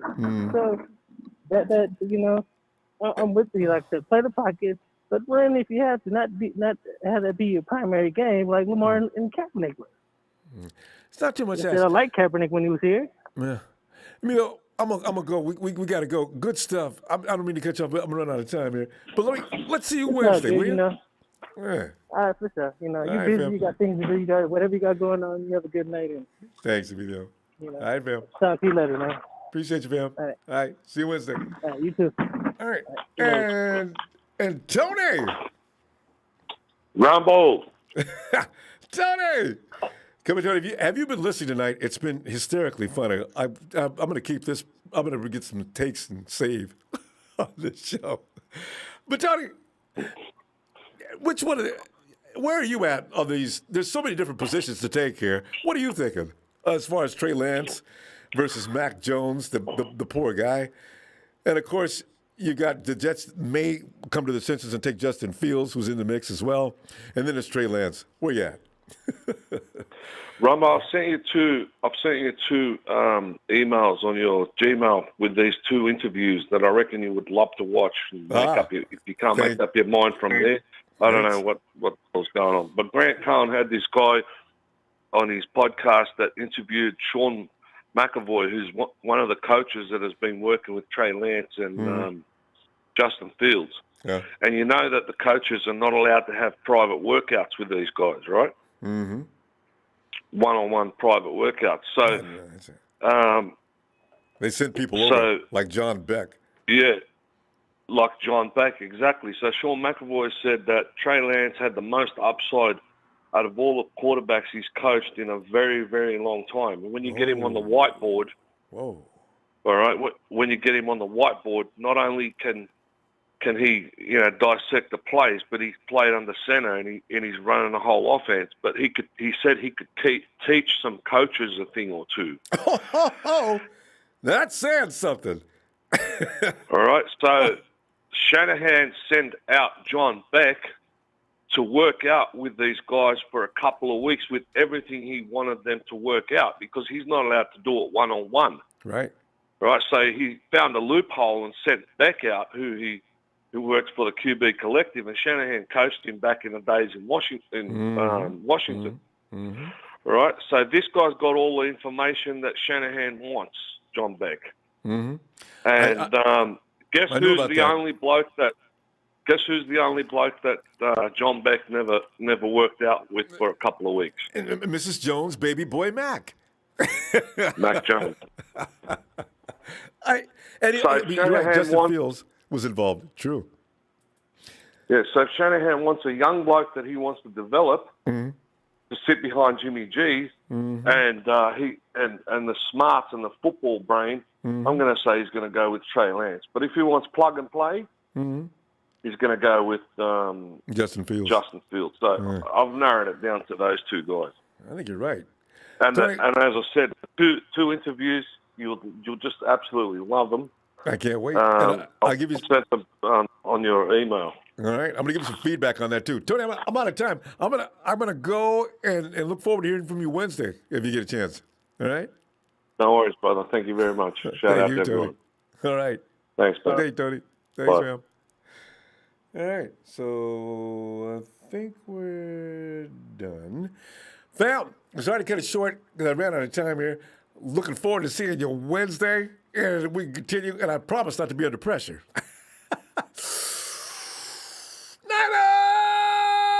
Oh, by the way, thank you for the contributions tonight, fam. Really appreciate that. Where was I?